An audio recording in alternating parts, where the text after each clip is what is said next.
7-year-old granddaughter grabbed my sleeve and whispered, "Grandpa, please stop sending him money. Grandpa, come to the house and see." I did exactly what she said, and what I saw there nearly stopped my heart. Before we go any further, thank you for being here. If this story already caught your attention, take a second to tell me in the comments where you're watching from. It really helps this channel grow. Also, a gentle reminder, some elements have been altered for narrative and educational purposes. Any similarities are coincidental, but the truth behind the message is meant to help. I'm Stephen Harper, 68 years old, and for the past 7 years, I've been doing my best to hold what's left of my family together.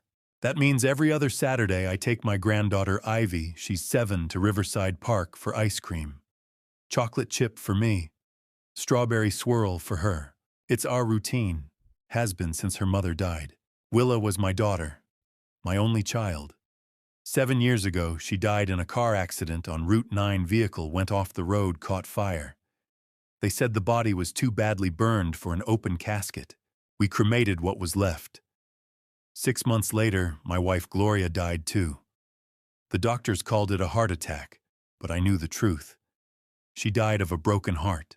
Losing Willa killed her just as surely as that accident killed our daughter. So now it's just me, Ivy, and her father, Brad, my son-in-law. Brad's raising Ivy alone and I help out.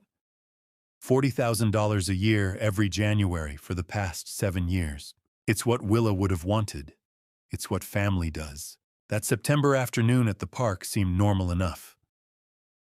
Ivy sat beside me on our usual bench near the old oak tree, kicking her light-up sneakers and telling me about her spelling test. She'd gotten an A. I told her I was proud. She smiled that same smile Willa used to have, and for a moment everything felt okay. Then she stopped smiling. "Grandpa." Her voice dropped to a whisper. She glanced over her shoulder toward the playground, then leaned in close. "Please stop sending money." I blinked. "What?" "The money. To Daddy." Her little hand gripped my sleeve and I saw something in her eyes I'd never seen before: fear. "Please stop.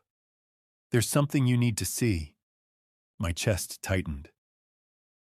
"Ivy, what are you talking about?" Just watch him, Grandpa. Watch Daddy. You'll see."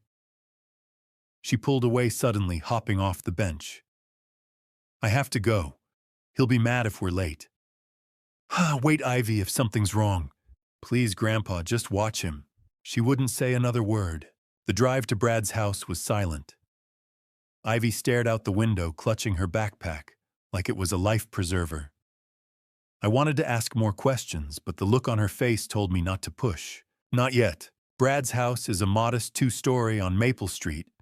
White siding, black shutters, a lawn that's always a week past, needing a mow. I'd helped him with the down payment 4 years ago, another check I'd written without thinking twice. He was waiting on the front steps when we pulled up. "You're late," he said flatly. "Traffic," I lied. Ivy was already out of the car, head down, hurrying toward the door. Brad barely looked at her. "Go inside and start your homework." She didn't say goodbye to me, just disappeared into the house. I stood there on the sidewalk watching through the window as Ivy sat down at the dining room table. Brad walked right past her, phone pressed to his ear, not even glancing her way. Something twisted in my gut. "Patskati." I called out before he could close the door. "Is everything okay with Ivy?" He shrugged. "She's fine. Why wouldn't she be? She just seemed quiet. She's 7. Kids get moody."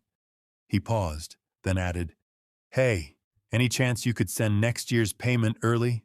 Got some expenses coming up." Next year's payment. It was September. I wouldn't normally send the money until January. "What kind of expenses?" "House stuff. You know how it is." He wasn't looking at me. "Forget it. January's fine." The door closed. I got back in my car and sat there, engine-running hands gripping the steering wheel. My mind was racing. "Watch him," Ivy had said. "There's something you need to see. $40,000 a year. $280,000 over 7 years. That was a lot of money for a man who barely said thank you, a man who couldn't even look his own daughter in the eye. I drove home as the sun set, painting the Pennsylvania sky orange and purple. The house was quiet when I got there. It's been quiet since Gloria died. Some nights I still reach for her in my sleep, forgetting for half a second that she's gone. Tonight I couldn't even think about sleep. I kept replaying every interaction I'd had with Brad over the past 7 years. The way he'd asked for money, but never sent updates about Ivy. Never invited me to dinner. Never called just to talk. He'd moved on fast after Willa died, started dating someone new within a year. I'd told myself everyone grieved differently, but what if I'd been wrong? What if there was something I'd missed? Willa's urn was sitting on my mantel downstairs. I'd kept it there for 7 years because I couldn't let go. Couldn't scatter her ashes like Gloria had wanted. It was all I had left of my daughter, or so I thought. I lay awake that night staring at the ceiling. What did Ivy mean? What was I supposed to see? The night they told me Willa was dead, I didn't believe them. It was March 15th, 2017. 2 officers stood on my front porch at 3 in the morning, their faces carefully neutral in that way cops learn to do when they're about to destroy your world. Behind them, the street was empty and cold. I remember thinking it was too quiet for news like that. "There's been an accident on Route 9, the older one said. "Your daughter's vehicle went off the road." Vehicle. Not car. Not Willa's Honda. Vehicle. Like using a distant word could soften what came next. "She's at the hospital," I asked, already reaching for my coat. Gloria was behind me, gripping my arm. The officer shook his head. "Sir, I'm sorry. There was a fire.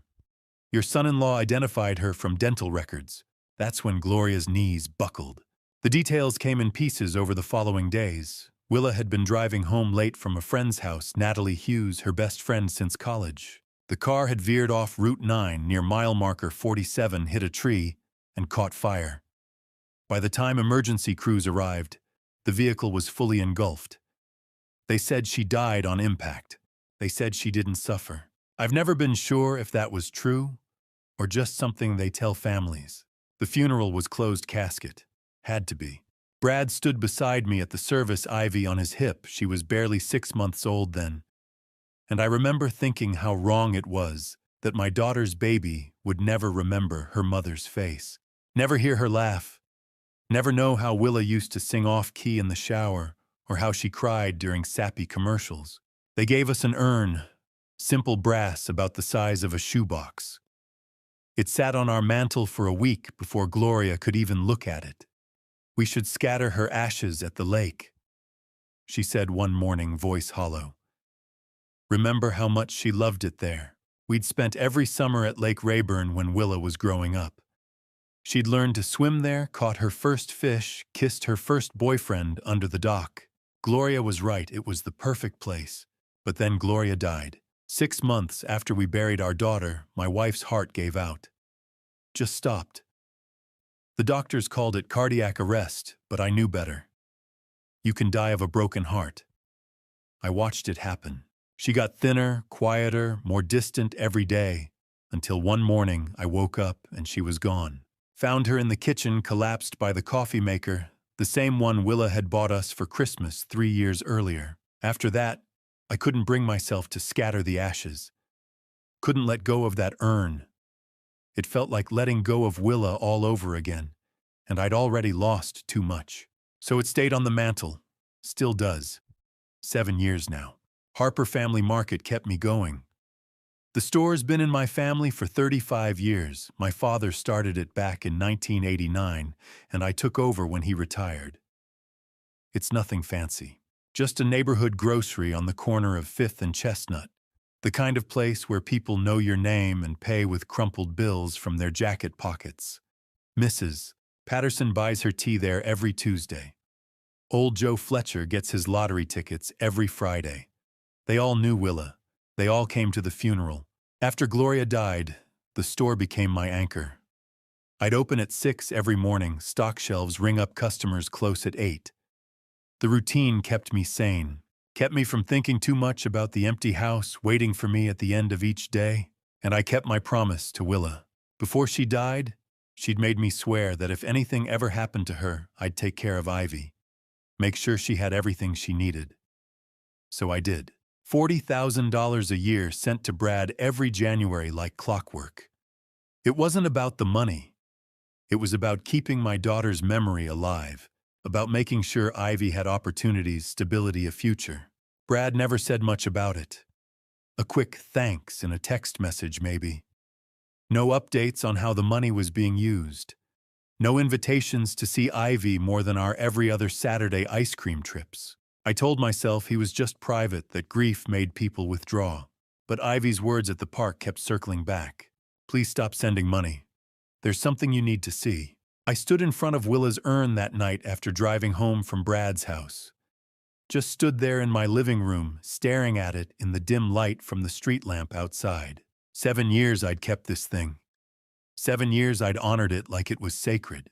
What if something was wrong? What if Ivy knew something I didn't? I thought about the accident again. The details that never quite added up. How Willa had been driving on Route 9, a road she knew by heart, and somehow lost control on a clear night. How the fire had been so intense there was nothing left to identify. How Brad had been the one to confirm it was her. I'd never questioned it. Why would I? Brad was her husband. He loved her. And I was drowning in my own grief, trying to keep Gloria alive, trying to keep myself from falling apart. But now, standing there in the quiet house with Ivy's frightened voice echoing in my head, I started to wonder, what had I missed? What was I still missing? For 7 years, I'd kept my promise. I'd sent the money. I'd trusted Brad. I'd believed the story they told me about the accident and the fire and the urn full of ashes. But now Ivy's words made me wonder, what was I really paying for? I saw the woman who would change everything on a Tuesday morning. The days after Ivy's warning at the park had been restless. I went through the motions, opening the store at 6 stocking shelves, helping customers, but my thoughts kept circling back to her words. Watch him. There's something you need to see. I tried. I drove past Brad's house twice, parked down the street like a nervous fool, and watched. Nothing seemed out of place. Just a man leaving for work, coming home, living his life. Maybe I was imagining things. Maybe Ivy had been confused the way children sometimes are. That's what I told myself anyway. Tuesday mornings at Harper Family Market are predictable. Mrs. Patterson comes in around 7 for her tea. Old Joe Fletcher arrives at 8 for lottery tickets and gum. By 9, there's a brief rush of people grabbing coffee before work. I know their routines. They know mine. It's comfortable. The woman walked in at 9:15. I noticed her immediately because she wasn't a regular. Strangers happen, but something about her made me look twice. Mid-30s, dark hair pulled into a ponytail, jeans, and an expensive-looking leather jacket. She moved with confidence, like she knew exactly where she was going. She went straight to the coffee aisle. I stood behind the register, sorting receipts, my hands stiff with arthritis. My knuckles ached, and I'd already dropped a roll of quarters that morning. Age had a way of slowing everything down. The woman placed a bag of ground coffee and a small jar of cinnamon on the counter. That all for you? I asked. Yes. Her voice was clipped. Not rude, just distant. She handed me a 20 without looking up. 8.47's your change. She took it and turned to leave. That should have been the end of it. But as she passed me, something tugged at my memory. The way she moved. The shape of her face. Something familiar I couldn't place. Ma'am, I called. She stopped and glanced back. Yes. Have we met before? Her expression didn't change. I don't think so. You just remind me of someone. I hear that a lot. She pushed through the door and left. I stood there staring after her, trying to remember who she reminded me of. The harder I tried, the further it slipped away. 20 minutes later, I stepped outside to bring in the sandwich board sign. That's when I saw her again. She stood across the street beside a silver sedan. And she wasn't alone. Brad was with her. They were talking. Brad leaned against the car, relaxed in a way I hadn't seen in years. She said something, and he laughed. Then she touched his arm briefly and got into the driver's seat. Brad walked around and climbed into the passenger side. I stood frozen sandwich board forgotten in my hands, watching the car pull away down 5th Street. Questions raced through my mind. Who was she? Why was Brad meeting her here? Why hadn't he mentioned her? I thought about how she avoided my eyes, how quickly she left. Coffee and cinnamon? Just those 2 items. Nothing else. Coffee and cinnamon. The combination unsettled me, though I couldn't explain why. I brought the sign inside, locked the door, and stood alone in the quiet store. The lights hummed. Cars passed outside. Everything looked normal, but nothing felt right. Ivy's voice echoed again. Watch him. I had watched, and now I had seen something. But I didn't understand it yet. Brad had never mentioned a woman. After Willa died, he'd said he dated a little nothing serious. He never introduced anyone to Ivy or me. So who was this woman? And why now? I pulled out my phone and stared at it. Roger Stevens had been my friend for 40 years. We met when his kids went to school with Willa. He'd been a detective for 30 years before retiring. He knew how to read situations, how to find answers when things didn't add up. I hadn't wanted to bother him, hadn't wanted to admit I might be chasing shadows because of something a child said. But now there was a woman I couldn't place. A woman meeting Brad outside my store. A woman who bought coffee and cinnamon and left like she didn't want to be remembered. I opened Roger's contact and typed a message. Need to talk. Can you come by the store? His reply came quickly. Be there in 20. I set the phone down and looked around the store. The shelves I'd stocked for decades. The register that had served generations. The coffee aisle where the woman had stood minutes earlier. Everything looked the same. But deep in my gut, where instinct lives, I knew something was very wrong. Who was she? And why was she with Brad? When you need to find the truth, you call someone who knows how to look for lies. Roger Stevens had been my friend for 40 years, and in that time I'd learned that he had a particular way of listening. Not the polite nodding most people do while waiting for their turn to talk, but real listening, the kind where he'd tilt his head slightly, eyes focused, picking apart every word like he was solving a puzzle. He walked into Harper Family Market 23 minutes after I'd sent the text. Gray hair, cut military short jeans, and a flannel shirt, reading glasses hanging from a cord around his neck. 67 years old, and still moved like a man who'd spent 3 decades chasing criminals through back alleys. You look like hell, he said by way of greeting. Thanks, Roger. He glanced around the empty store. You closed. Should've flipped the sign. Figured we needed privacy. So it must be serious. He pulled up a stool behind the counter and settled in. What's going on? I didn't know where to start, so I started with Ivy. Told him about the ice cream at the park. The whisper, the fear in her eyes when she'd said, watch him. Roger didn't interrupt, just pulled a small notebook from his pocket. He always carried one even in retirement, and jotted down notes. Then I told him about this morning. The woman with the dark hair and leather jacket. Coffee and cinnamon. The way she'd avoided my eyes. How I'd seen her 20 minutes later getting into a car with Brad. You get a plate number? Roger asked. No, I was too surprised. Description of the vehicle. Silver sedan. Maybe a Honda or Toyota. I wasn't paying attention to the car. He made another note. What about the woman, height, weight, distinguishing features? I thought back, trying to remember details. 5'6", maybe 5'7". Thin, dark hair and a ponytail. Mid-30s. Expensive-looking leather jacket, brown with zippers. You said she reminded you of someone.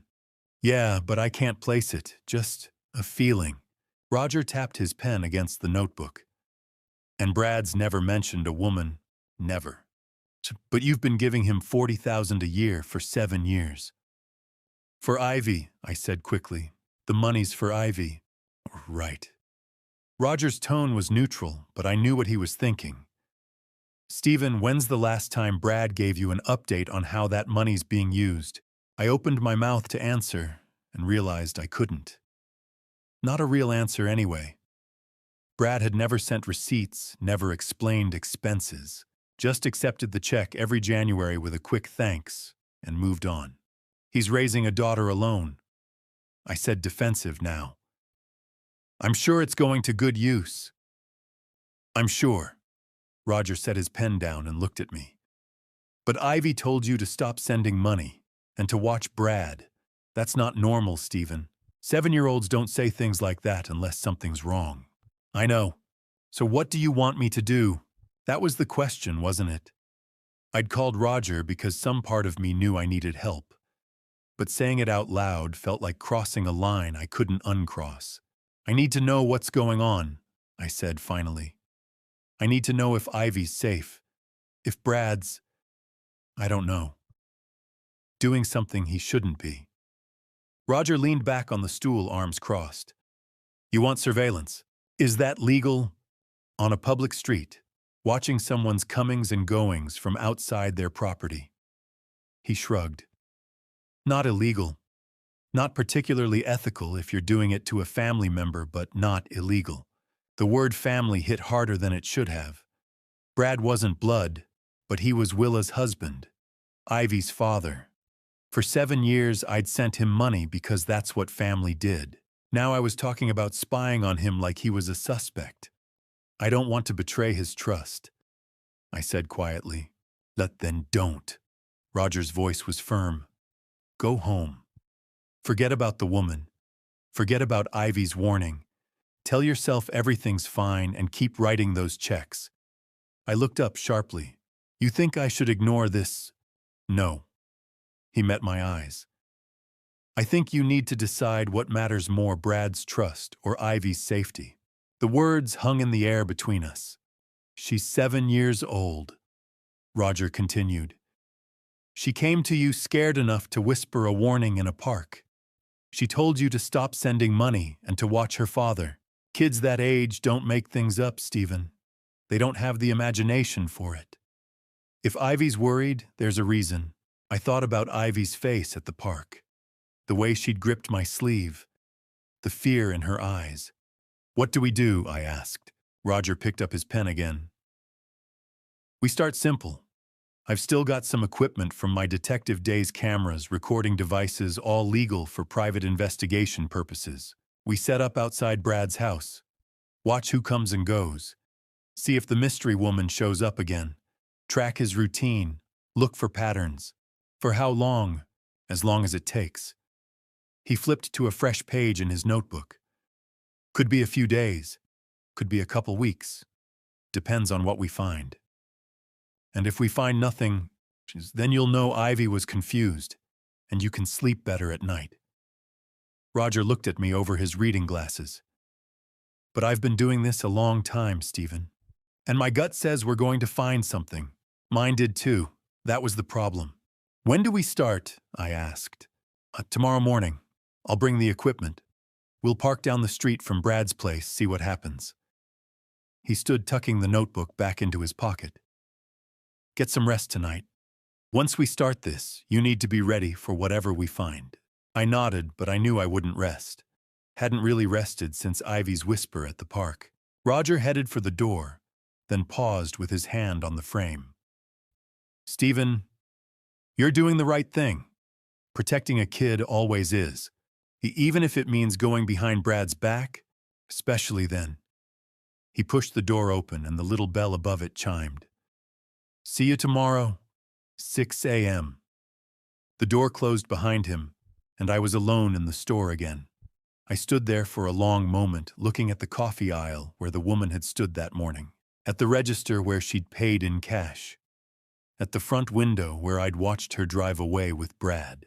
Tomorrow we'd start watching, start looking for answers, and I'd cross a line I'd never imagined crossing.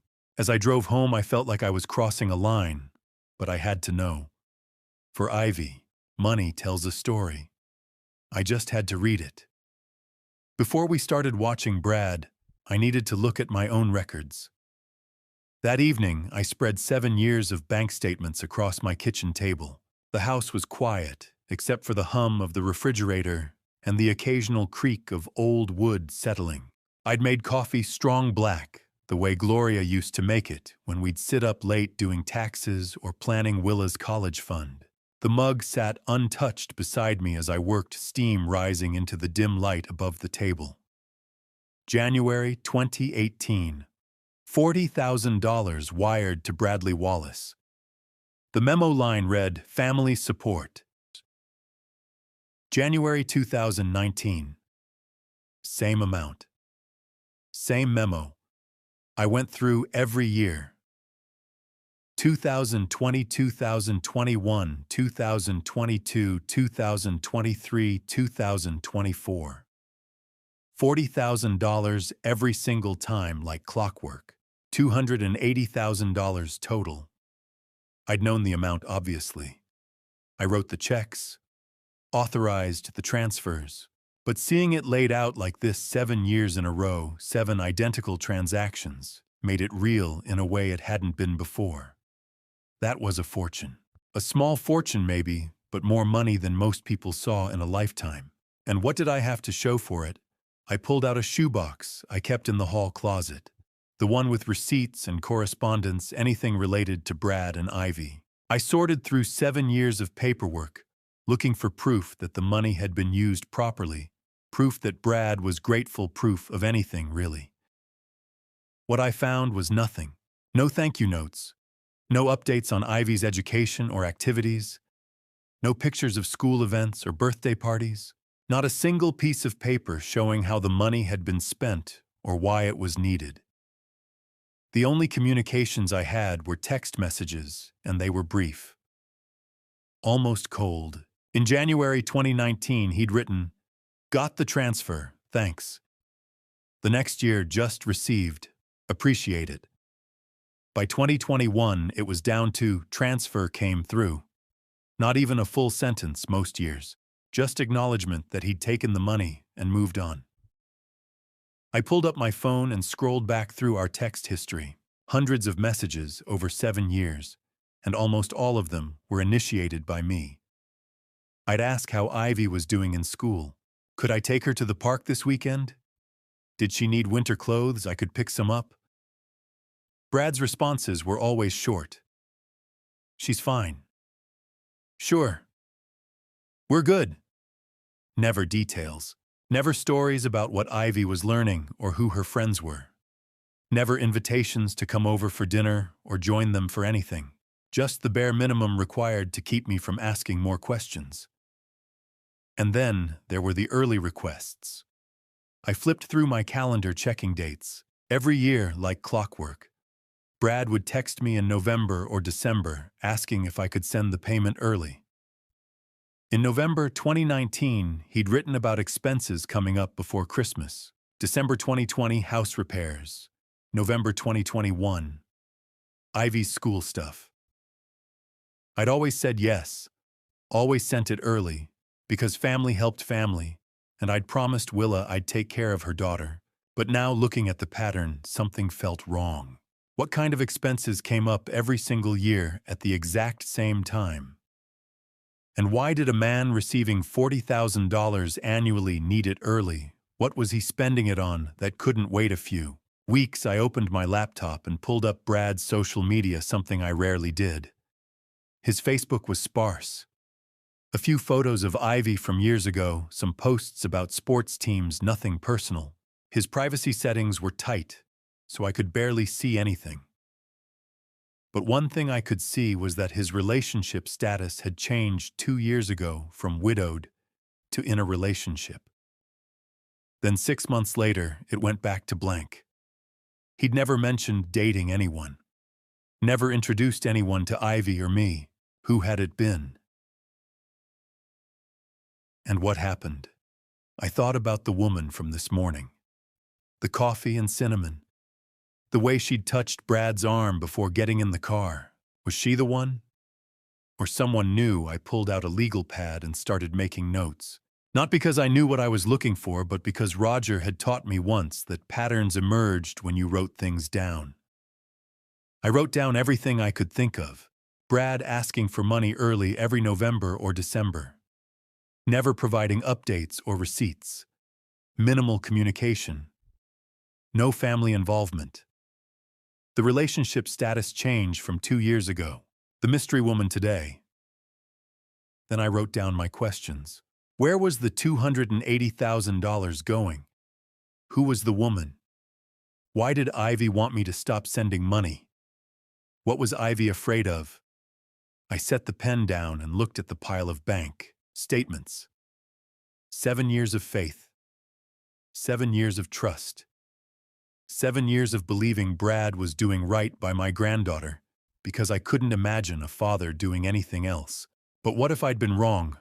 I got up and walked to the living room, where Willa's urn still sat on the mantel. Beside it was a framed photo of Willa, Gloria, and me at Lake Rayburn the summer before the accident.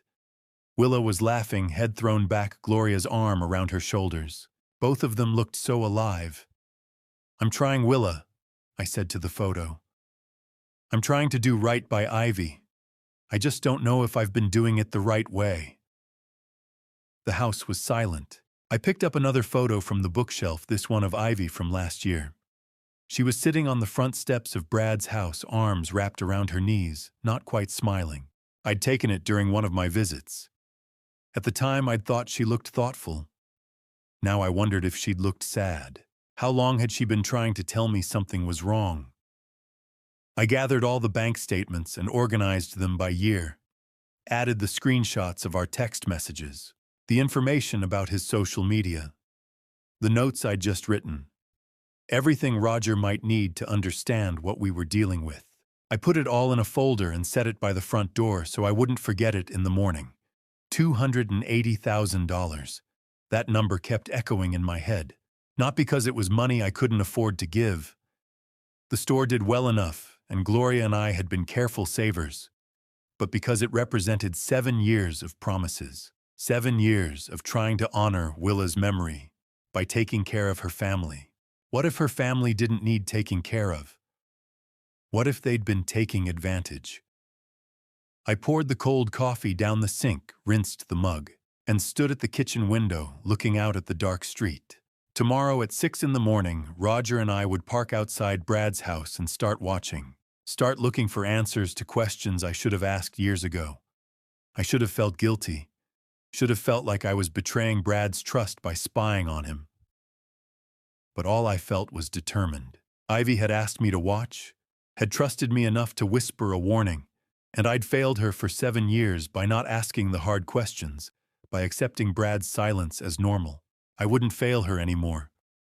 Tomorrow, Roger and I would start watching. Whatever we found, I was ready. Some truths are buried in plain sight. The urn sat on my mantel for 7 years. I never opened it.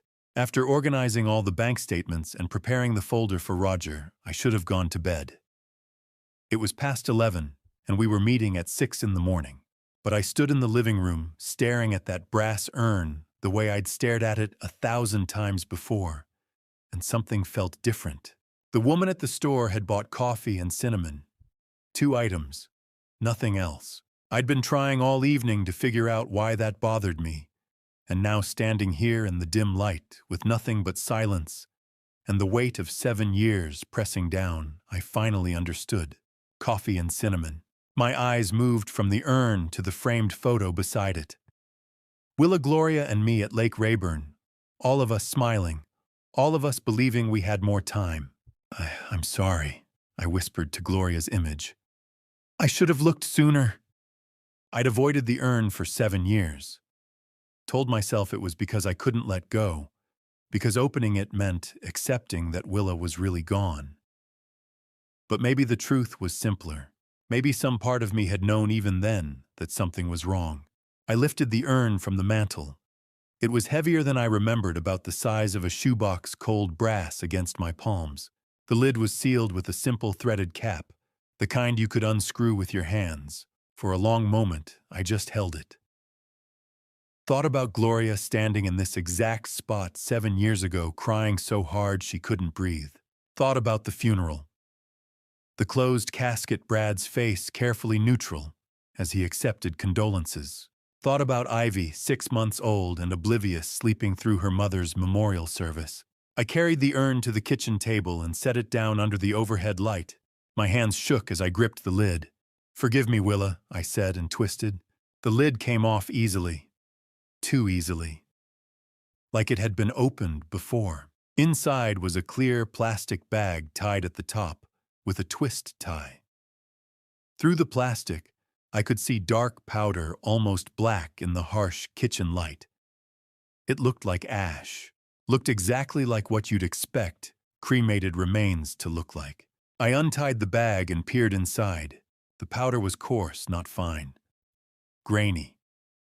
I reached in and let some run through my fingers. It felt wrong. Too rough. Too textured. Then I smelled it.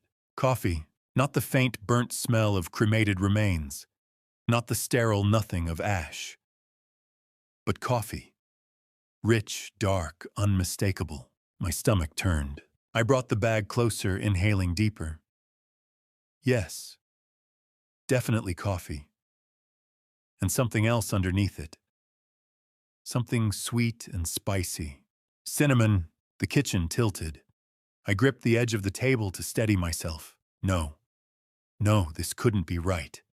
This was Willa. This was my daughter. They'd told me it was her. Brad had identified her. The funeral home had handled everything. I dumped the contents of the bag onto the table. Brown powder spilled out in a heap. Coffee grounds darker in some spots, lighter in others. I sifted through it with my fingers, searching for something, anything that looked like bone. Like the fragments they tell you remain after cremation. Nothing, just coffee. And mixed throughout flecks of reddish-brown that I recognized immediately from 35 years of running a grocery store. Cinnamon, ground cinnamon. I touched one of the flecks to my tongue. Sweet. Spicy. Definitely cinnamon. The powder wasn't ash. It was coffee grounds and baking spices, the kind you'd buy at any store. The kind a woman with dark hair and a leather jacket had bought from my store just this morning. For 7 years, I'd kept this urn on my mantel. For 7 years, I'd treated it like it was sacred. Gloria had stood here crying, had kissed the cold brass, and whispered goodbye to our daughter. She'd died 6 months later, with a broken heart, believing Willa's remains were resting above our fireplace. And it was coffee, kitchen scraps, a joke. The rage hit me so hard I couldn't breathe. I swept my arm across the table, sending the urn clattering to the floor. It rang like a bell as it bounced hollow and mocking. "Damn you!" I shouted at no one. At Brad. At whoever had done this. "Damn you!" I braced my hands on the table shoulders, heaving, staring down at the pile of coffee and cinnamon scattered across the wood. 7 years. 7 years of grief. 7 years of Gloria destroying herself with sorrow. 7 years of me honoring an empty promise, paying money to a man who'd helped fake my daughter's death. Because that's what this was. Had to be. If the urn was fake, then the funeral was fake. If the funeral was fake, then maybe the body was fake. And if the body was fake, my phone was in my hand before I'd consciously decided to pick it up. I pulled up Roger's contact and called. He answered on the second ring, voice groggy. "Stephen, it's almost midnight." "The urn!" My voice came out hoarse, shaking. "Roger, the urn is fake." Silence on the other end. Then more alert. "What do you mean, fake?" I opened it. "It's not Willa, it's coffee. Coffee and cinnamon. Just like the woman at the store bought this morning." I heard rustling like he was sitting up. "You're sure?" "I'm looking at it right now. Spread all over my kitchen table." I laughed, but it came out broken. My wife died thinking our daughter's ashes were on the mantel. And it was coffee the whole time. "Stephen." Roger's voice was calm, steady, the detective voice. "Listen to me. Don't touch anything else. Don't clean it up. I'm coming over right now. They lied to us." The words felt thick in my throat. The funeral, The body. Brad identified someone who wasn't Willa. They burned someone else and gave us kitchen scraps in a brass box. I'm 10 minutes away. Stay there. Don't call Brad. Don't call anyone. I'm coming. The line went dead. I stood in my kitchen, surrounded by coffee grounds and cinnamon, staring at the overturned urn on the floor. The house was silent, except for my ragged breathing. 7 years ago, they'd told me my daughter was dead. They'd shown me a closed casket. They'd handed me this urn and told me it contained her remains. And I'd believed them. Gloria had believed them. We'd mourned. We'd broken. We'd died a little bit ourselves. And it was all a lie. I looked at the scattered coffee grounds, at the cinnamon mixed throughout, at the empty brass urn lying on its side. My daughter's urn was a lie. What else had they lied about? Surveillance is mostly waiting, but when something happens, everything changes. Roger brought the cameras the next morning. He'd stayed until nearly 1 a.m., the night before, documenting the coffee grounds and cinnamon from the urn, photographing everything, and scribbling notes into his small notebook. Before leaving, he told me to get some sleep and that we'd start surveillance at dawn. I tried. I lay awake thinking about brass urns, kitchen scraps, and 7 years of trust that might have been misplaced. When Roger knocked at 5:30, I was already dressed. "You look terrible," he said, hauling 2 black duffel bags inside. "Didn't sleep? Figured." He set the bags on my kitchen table and unzipped one. Inside were cameras, lenses, recorders, and equipment I didn't recognize. "We'll park down the street from Brad's house. Public road. Legal surveillance. 2 old guys sitting in a car. What are we watching for? Patterns. Who comes and goes? When Brad leaves, when he gets home, and whether your mystery woman shows up again." He lifted a camera with a long lens, and maybe we learn where $280,000 went. We drove to Brad's neighborhood in Roger's gray sedan, a car so ordinary it blended into any street. He parked 3 houses down, far enough not to draw attention, close enough to see the driveway and front door clearly. Then we waited. Brad left at 7:45. He backed out, turned toward the main road, and disappeared. Roger wrote the time down. "Usual schedule?" Roger asked. "It used to be. Construction management, I think." "I haven't asked in years." Roger nodded but said nothing. We stayed until noon, then rotated. Roger went home. I stayed watching the house, glancing at Ivy's upstairs window, hoping she was all right. Nothing happened that afternoon. Brad came home at 6, went inside, and didn't come back out. A normal evening. The second day followed the same rhythm. Brad left at 7:45. Came home at 6. Roger and I took shifts documenting everything. Then late afternoon on day 2, the woman arrived. The same silver sedan from the store. She pulled into Brad's driveway at 2:30, walked to the front door, and unlocked it. "She has a key," I said, calling Roger. He arrived 20 minutes later with the telephoto lens. We watched as Brad and the woman sat on the couch. We couldn't hear them, but we could see her lean close, see Brad laugh, see her touch his arm with easy familiarity. They looked comfortable, familiar. "Who is she?" I asked. "When did Brad last mention dating?" Roger snapped photos.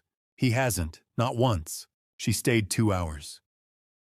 When she left, Brad walked her to her car. They stood in the driveway talking.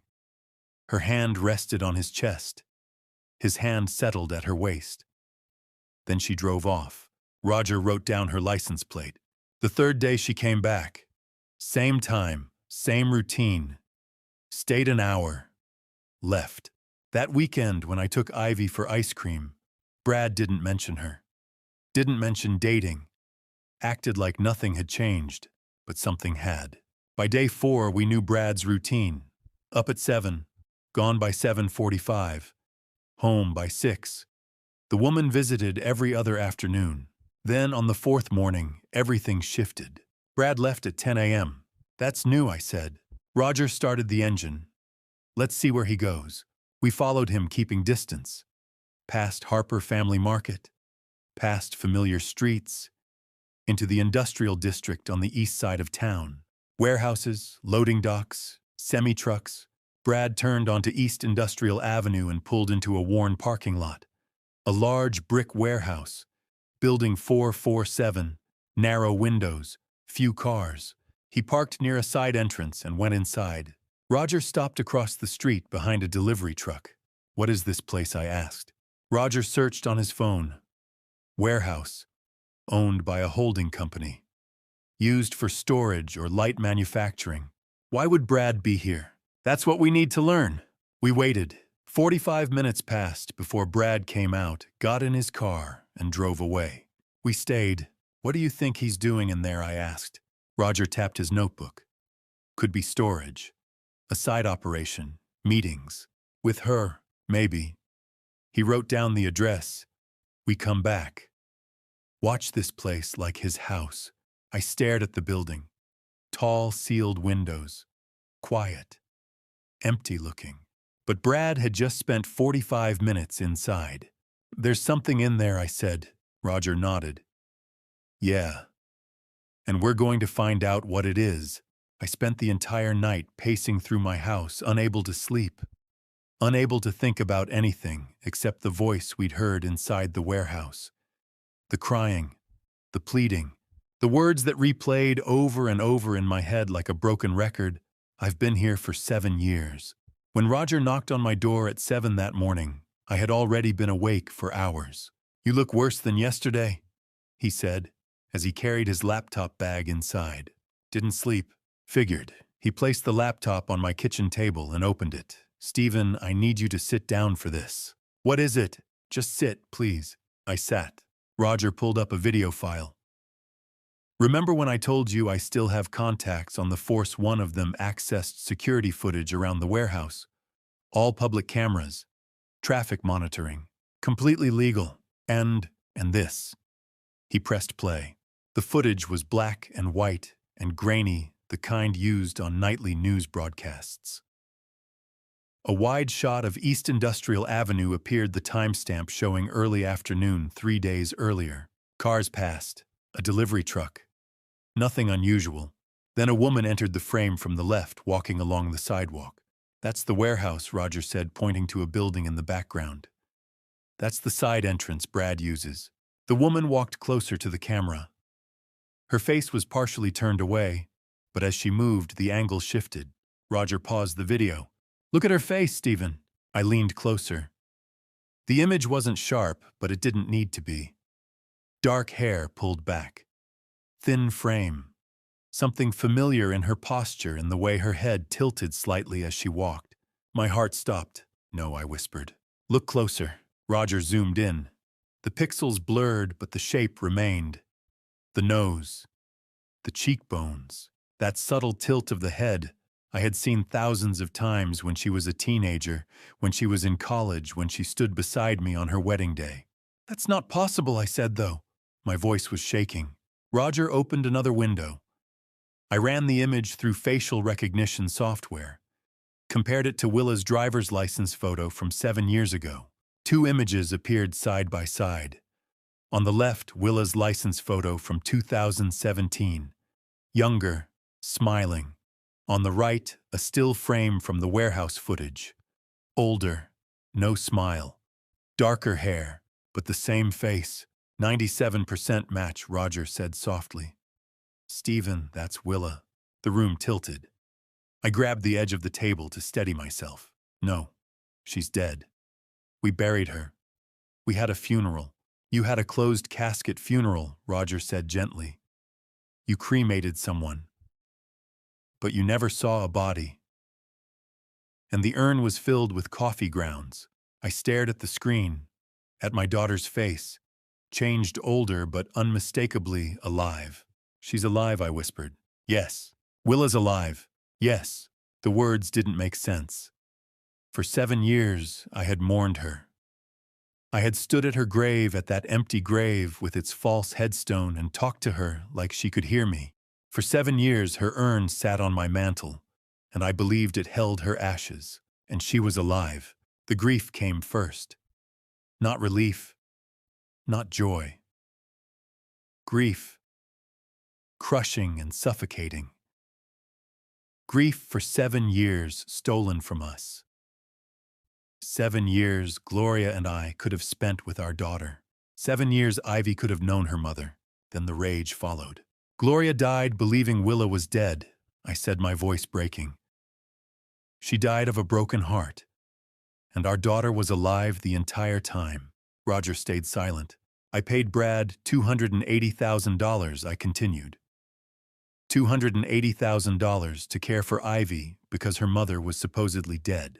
I know. Ivy thinks she's an orphan, I said, standing abruptly. She doesn't even know her own mother is alive. How could Willa let us believe this? How could she let Gloria die thinking? Stephen Rogers said firmly. We don't know the full story. What story could possibly justify this? I don't know, he said. But think about what we heard yesterday. That voice in the warehouse. She was crying, begging. She said she'd been there for 7 years. Does that sound like someone who chose to disappear? I stopped. The words echoed again in my mind. I've been here for 7 years. She's not free, Roger continued. She's being held there, and Brad is the one keeping her. The rage shifted, focused. Brad had lied to me for 7 years, identified a body that wasn't my daughter, took my money, let Gloria die, kept Ivy from her mother. Brad had imprisoned my child. We need to go there now, I said, moving toward the door. Roger blocked me. Not yet. She's alive. She's being held prisoner. And if we rush in without knowing everything, we could make it worse, he said. We don't know who else is involved. We don't know what Brad has over her. We don't know how dangerous this is. I don't care, Stephen Rogers said, gripping my shoulders. Your daughter has survived 7 years in that warehouse. If we act recklessly, she could get hurt. The words stopped me cold. We need the full truth, Roger said. Then we get her out safely. How? We talk to her, he said. Away from Brad. The footage shows she leaves the warehouse briefly each afternoon. If she has a routine, we approach her then. And say what? We tell her you're here, Roger said quietly. That you know she's alive. That you want to help. I sank back into the chair, head in my hands. My daughter was alive, and for 7 years I had believed she was dead. I couldn't wait anymore. I had to see her. Roger had wanted to wait. Plan it out. Catch her when she came outside during the day, approach her somewhere safe. But how was I supposed to go home and sleep knowing my daughter who I'd mourned for 7 years, was alive? Locked in some warehouse while I sat in my empty house staring at fake ashes. I couldn't do it. So at 9 o'clock that night I got in my car. Didn't even tell Roger I was going. Just drove. He was already there when I pulled up. Standing by his car across from building 447, arms crossed, waiting. He'd known. Of course he'd known. Couldn't sleep either, I said. I figured you'd do something stupid. He wasn't smiling. If we're doing this, we do it my way. We go in, we stay calm, we listen. Got it? Yeah. I mean it, Stephen. No matter what she says. No matter how angry you get. I nodded. Didn't trust myself to speak. The warehouse looked wrong at night. Like something out of a nightmare. One light in an upper window, everything else dark. We crossed the street. The side door Brad always used. Roger tried the handle. Unlocked. He looked at me. Private investigation. Reasonable cause. Someone's in danger. I know. Just making sure we're clear. He pushed the door open. Inside was bigger than I expected. Colder. The kind of cold that seeps into your bones. High ceilings, shadows everywhere, shelves stacked with God knows what. But in the back corner, past all the industrial debris, someone had tried to make a home. A twin bed, blankets that had seen better days, a card table with a hot plate, instant coffee, plastic spoons, clothes on wire hangers strung between 2 posts, one folding chair, one battery lamp throwing weak yellow light across concrete floors, and photos, taped to the wall above the bed. Ivy, all of them. Every school picture I'd sent Brad over the years. Every birthday photo. That one from the park last summer where she'd lost her front tooth. They were here. On this wall.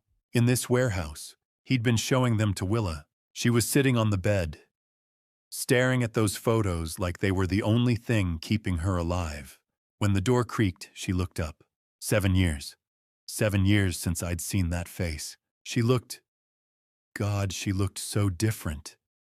Thinner. Way too thin. Hair darker, longer, pulled back in a messy ponytail. Dark circles under her eyes like she hadn't slept in weeks. Maybe months. And something else. Something in the way she held herself. Like she was always ready to run. Dad. Just that one word. Barely a whisper. And I lost it. How could you? It came out louder than I meant. Harsher. She flinched back against the wall. How could you do this to us? I can explain. Explain. I took a step toward her. She pressed harder against the wall. Your mother died, Willa. Your mother. She died thinking you were gone. Dad, please. She cried every single day. Every single day for 6 months. Do you understand that 6 months of watching her waste away and I couldn't? My voice cracked. Says I couldn't help her because our daughter was dead. Except you weren't dead. You were here. You were here the whole time. The words were coming out wrong, too angry, too loud, but I couldn't stop them. Gloria died believing you burned to death in that car. She died of a broken heart. And you just let her. You let her die thinking, but I didn't want that. Willa was crying now. Full-on crying, sliding down the wall until she hit the floor. I never wanted any of this. Then why, I was almost shouting. Why did you do it? Why did you let us have a funeral for a stranger? Why did you let me pay Brad $280,000 to raise your daughter while you hid in a warehouse? She was sobbing so hard she couldn't speak. Just sitting there on the concrete floor, arms wrapped around her knees, shaking.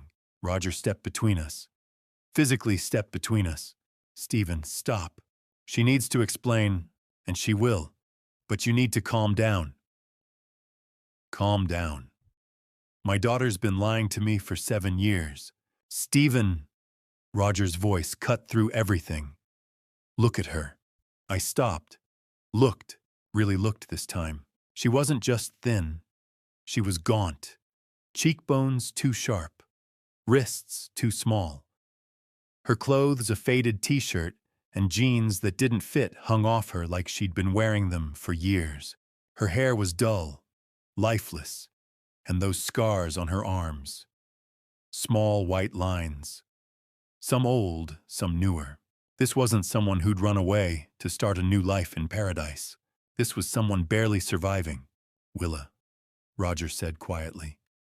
He crouched down, not getting too close. We're not here to hurt you. We're here because we want to help. Can you look at me?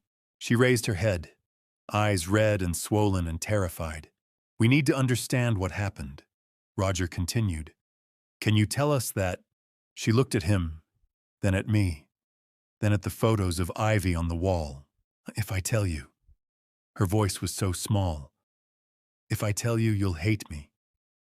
I don't hate you, I said, and weirdly I meant it. I was furious, devastated, confused as hell. But looking at her sitting there on that floor in that warehouse surrounded by photos of the daughter she'd never met, I couldn't hate her. I just need to know why. She wiped her eyes with her sleeve. It's not a simple story. We have time. Do you? She laughed, but it came out broken. Do you really want to hear this? Yes. She stared at the concrete floor for a long time. So long I thought she'd changed her mind. Then she spoke. Does Ivy know about me being alive? No, she thinks you're dead. Everyone does. Another sob. Quick, choked off. Maybe that's better. Willa, you don't understand, Dad. She looked up at me. Those eyes, Jesus, those eyes looked dead. You don't understand what I did, what I am. So help me understand. Silence. Just the sound of her breathing. Ragged, uneven. Finally, 7 years ago, something happened. Something I can't take back. And the only way to survive was to disappear. To let everyone think I was dead. What happened? Roger asked. She closed her eyes. If I tell you, you have to promise me something. What? That you won't tell Ivy. Ever. She can't know about this. About me. About any of it. Willa, promise me. Her voice cracked. Please. She deserves better than me. I looked at Roger.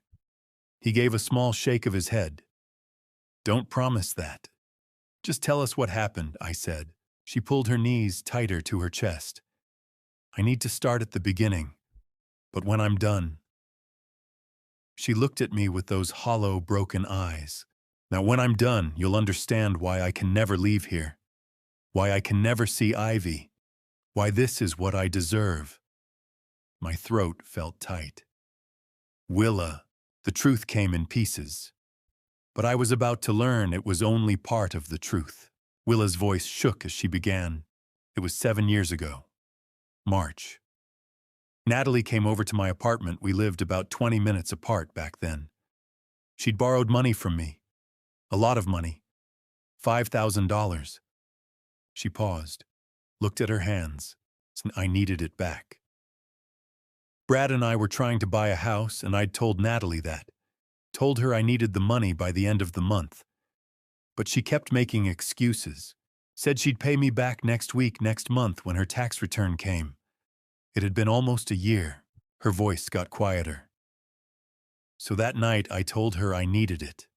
Like really needed it. And she got defensive. Started saying I was being selfish, that I didn't understand how hard things were for her. What happened? Roger asked gently. Willa closed her eyes. We argued. It got loud. Brad wasn't home. He'd taken Ivy to his mom's for the weekend. It was just us. And Natalie, she said something about how I always thought I was better than her. Always had everything figured out. And she stopped, swallowed hard. When I told her she was irresponsible, that maybe if she stopped spending money on stupid things, she could pay me back. And she got in my face. Like really in my face, yelling. And I pushed her. The warehouse was completely silent. I just pushed her. Not hard. Just to get her away from me. But she stumbled backward and Willa's voice cracked. She hit the coffee table, the corner of it, right here. She touched the side of her head just above her temple. There was this sound, this awful sound, and she fell. Just collapsed. Tears were streaming down her face now. She was hurt, really hurt. There was so much. On the carpet, on the table, on my hands. And Natalie, she wasn't moving. She wasn't responding. I checked, but I couldn't feel anything. And I didn't know what to do. She was hyperventilating. Roger moved closer but didn't touch her. Breathe, Willa. Just breathe. She gulped air, nodded, kept going. I panicked. I called Brad. He came home right away. And when he walked in and saw Natalie on the floor, he just stared for a minute. Then he checked her, put his fingers on her neck. And he looked at me and said, "She's gone." My stomach turned. I couldn't stop crying, couldn't think. Brad kept saying we had to stay calm, had to figure this out. He said it was self-defense, that I'd just been protecting myself. But he said, she looked at me. He said even if it was an accident, even if it was self-defense, I'd probably still go to prison. That Natalie's family would push for charges, that I'd lose everything, lose you, lose Mom, lose Ivy. So he suggested faking your death. Roger said. Willa nodded. He said it was the only way. That if I disappeared, if everyone thought I was gone, no one would connect me to what happened with Natalie. He said he'd take care of everything, the situation, the evidence, all of it. I just had to trust him. And you did. What choice did I have? Her voice rose desperate. My best friend had just, I was responsible for what happened. I was terrified. And Brad was so calm, so sure. He said he knew someone who could help. Someone who worked at the morgue. I felt sick. Gary. I don't know his name. Brad never told me. But yeah, someone at the morgue. Brad said he could help us with the situation. Someone who had passed without family. Someone no one would miss. She shuddered. It sounds so horrible saying it out loud. What happened to Natalie? Roger asked. Brad said he took care of everything. That no one would ever find out. He wouldn't tell me where. Said it was safer if I didn't know. Willa wrapped her arms around herself. And that same night he brought me here, to the warehouse. Told me to stay put while he arranged everything. The accident, the funeral, all of it. The Route 9 accident, I said. Yeah. He staged it to look like I'd crashed. The car caught fire. Made sure what they found couldn't be identified. Then he came back here and told me it was done. Everyone thought I was gone. And now I had to stay hidden until it was safe. Safe from what? Roger asked. From the police. From Natalie's family. Willa's voice was hollow. Brad said they'd figure it out eventually. That someone would notice Natalie was missing. That they'd start asking questions. He said if I stayed hidden, if I just waited it out, eventually people would forget. Move on. For 7 years, she laughed bitterly. It was supposed to be temporary. A few months, maybe a year. But every time I asked when I could leave, Brad said it wasn't safe yet. That the police were still looking. That Natalie's family hired a private investigator. That people were asking questions about me. She looked at the photos of Ivy on the wall. He said it was better this way. That Ivy was safer not knowing me. That if I came back, if anyone found out what happened, Ivy would suffer for it. So I stayed. For her. To protect her. My chest felt tight. Willa, did you know I was sending Brad money? What money? True, $40,000 a year. For 7 years. To take care of Ivy. Her face went pale. I didn't know that. Brad never told me.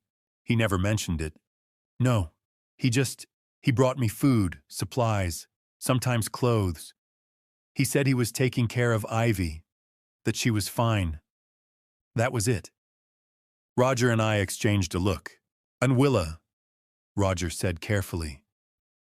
When Natalie fell when you checked on her, are you absolutely certain she didn't make it? Willa stared at him.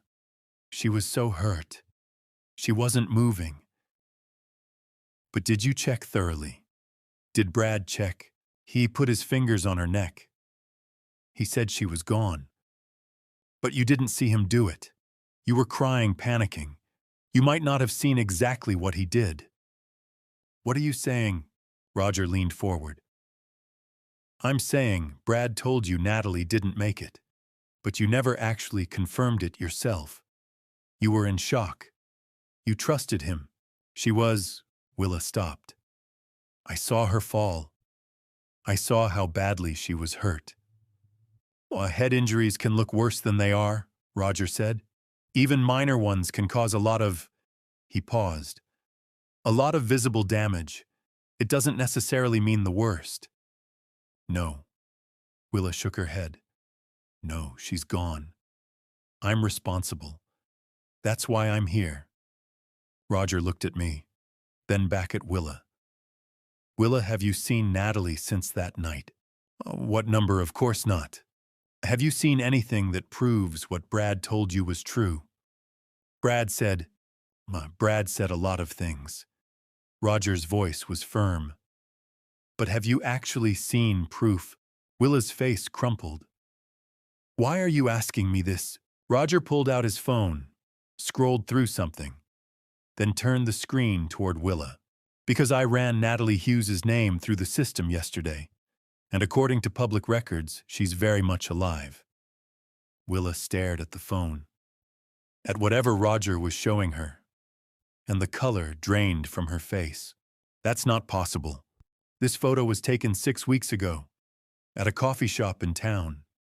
That's Natalie Hughes, alive and well. Willa looked at Roger, then at me. Her mouth opened, but no sound came out. No, she finally whispered. She's gone. I saw her. I'm responsible for what happened. Roger's eyes met mine. No, Willa, I don't think you are. The truth wasn't just different from what I thought. It was the opposite. Roger pulled out his phone and showed Willa a photo. This, he said quietly, was taken 3 days ago. Willa stared at the screen. Her face went white. Actually white, like all the blood had drained out of it in an instant. That's not possible. That's Natalie Hughes, Roger said. At Corner Brew, the coffee shop on Main Street, 3 days ago, very much alive. Willa's hands were shaking. No, I saw her. She fell. She was hurt. Brad said, Brad lied. The words hung there. I looked at the photo. A woman, dark hair, mid-30s, sitting at a table with a coffee cup smiling at something off camera. She looked healthy, happy, alive. I don't understand, Willa whispered.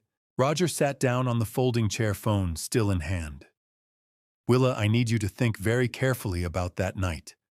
The fight with Natalie, when she fell. What exactly did you see? I pushed her. She stumbled, hit the table.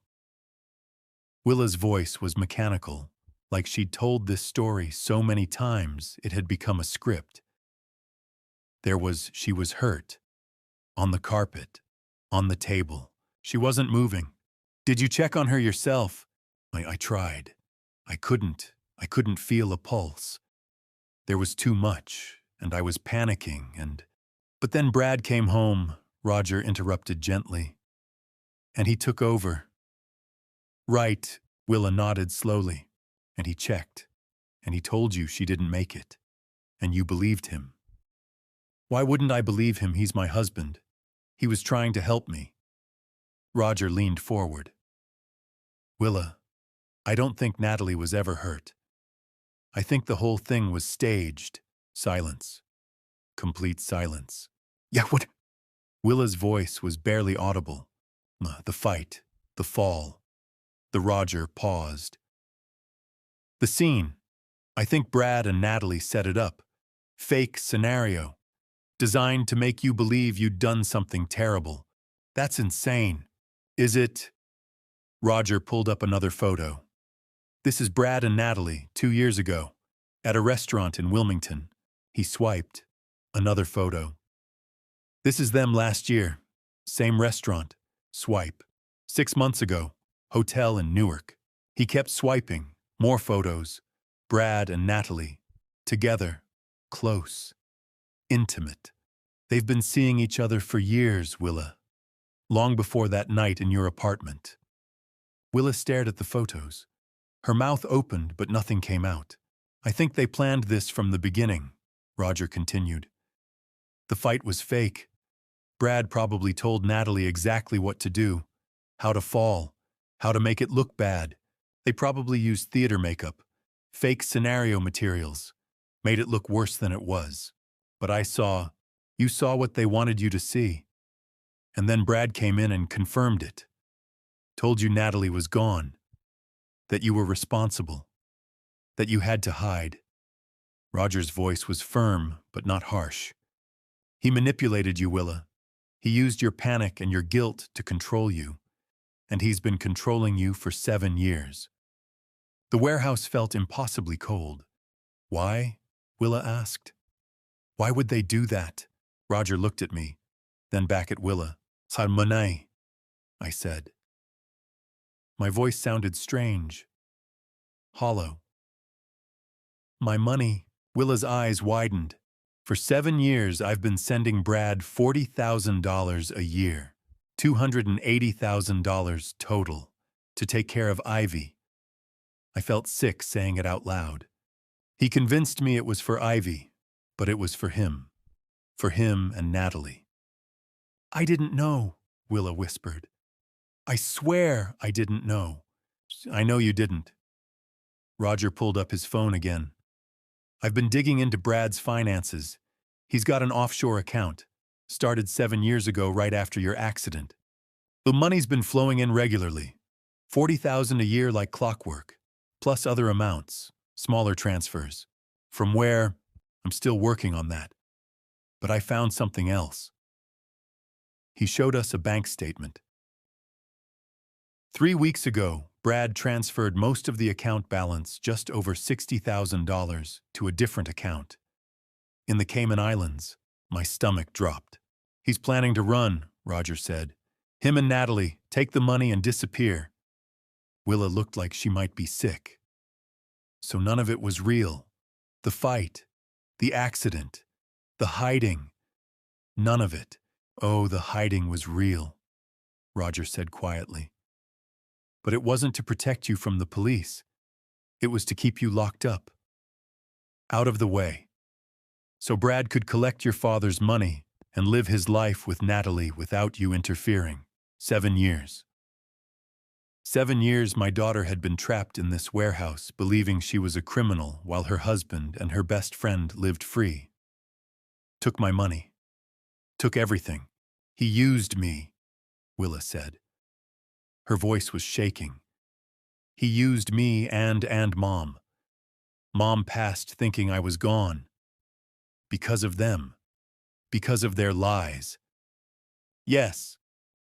And Ivy. Ivy doesn't know me because they... She couldn't finish. I moved closer. Crouched down beside her. Put my hand on her shoulder. She flinched. Then looked at me. Really looked at me. Dad, I'm so sorry. I should have known. I should have checked. I should have... Wow, you were manipulated, I said. My throat felt tight. This isn't your fault, Willa. None of this is your fault. You were a victim. You still are. But Mom would want you to live. The words came out fiercer than I intended. She would want you to be free, and she would want us to make this right. Willa's face crumpled.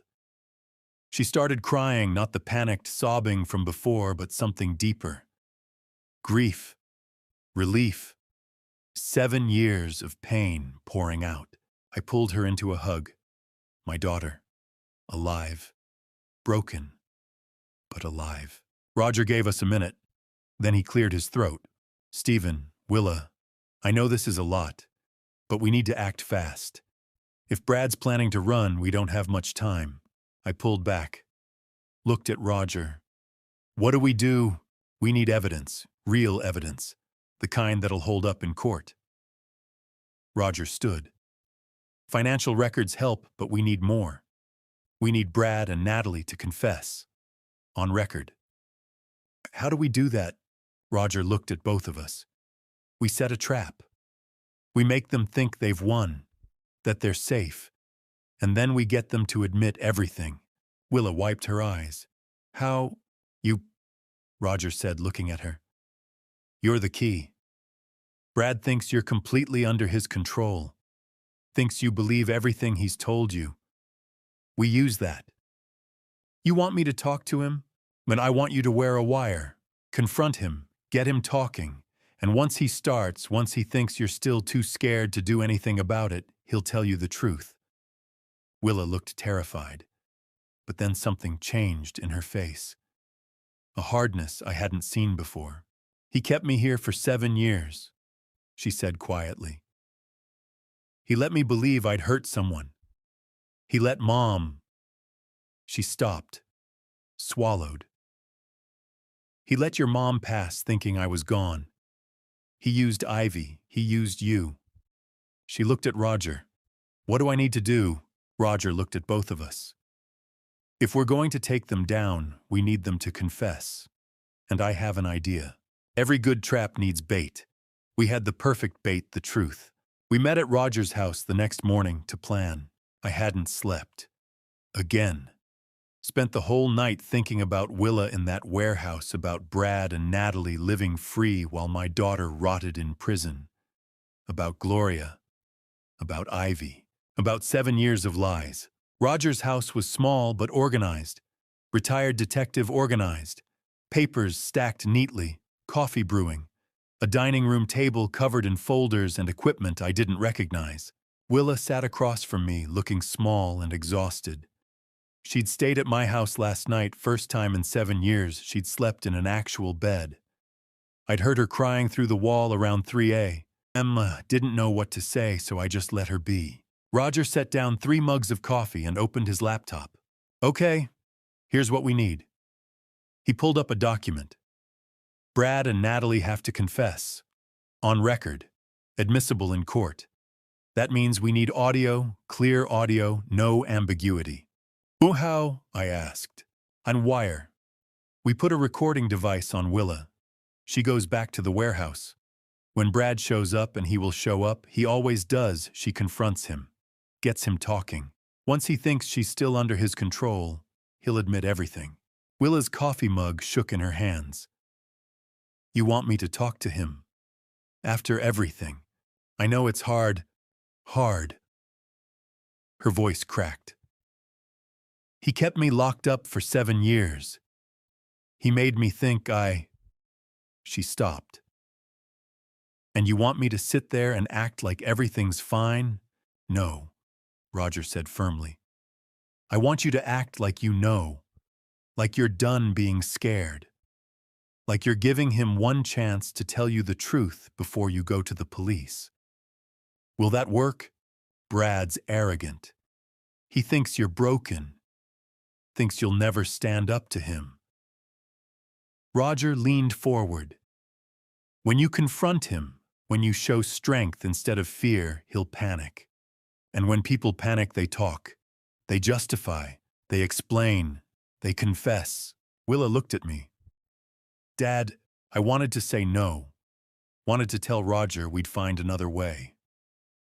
But I knew there wasn't another way. You've survived 7 years of his lies, I said quietly. You can do this.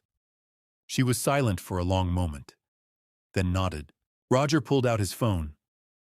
I've already talked to Detective Kevin Walsh. He's with the County Police Fraud Division. I worked with him for 15 years before I retired. He's solid, and he's ready to move on this. The move how, I asked. Walsh gets us the wire. Official equipment properly documented. Everything legal and admissible. He'll also position officers nearby unmarked vehicles, plain clothes. If anything goes wrong, they move in immediately. What counts as wrong? Roger's jaw tightened. If Brad threatens Willa, if things get physical, if she uses the safe word, something she can say that sounds natural, but signals she's in danger. Officers come in the second they hear it. Willa wrapped her arms around herself. What should it be? Just something you'd actually say. Something that won't sound weird in conversation. Roger thought for a moment. What about Ivy's name? If you mention Ivy, we know you need help. She nodded slowly. Okay, Ivy. Roger made a note. Walsh will have his team in position by 7 p.m. tomorrow. That's when Brad usually comes to the warehouse, right? Usually, Willa said. Sometimes earlier, if he's bringing supplies. We'll be ready either way. Roger looked at me. Stephen, you and I will be in my car across the street. Camera with telephoto lens.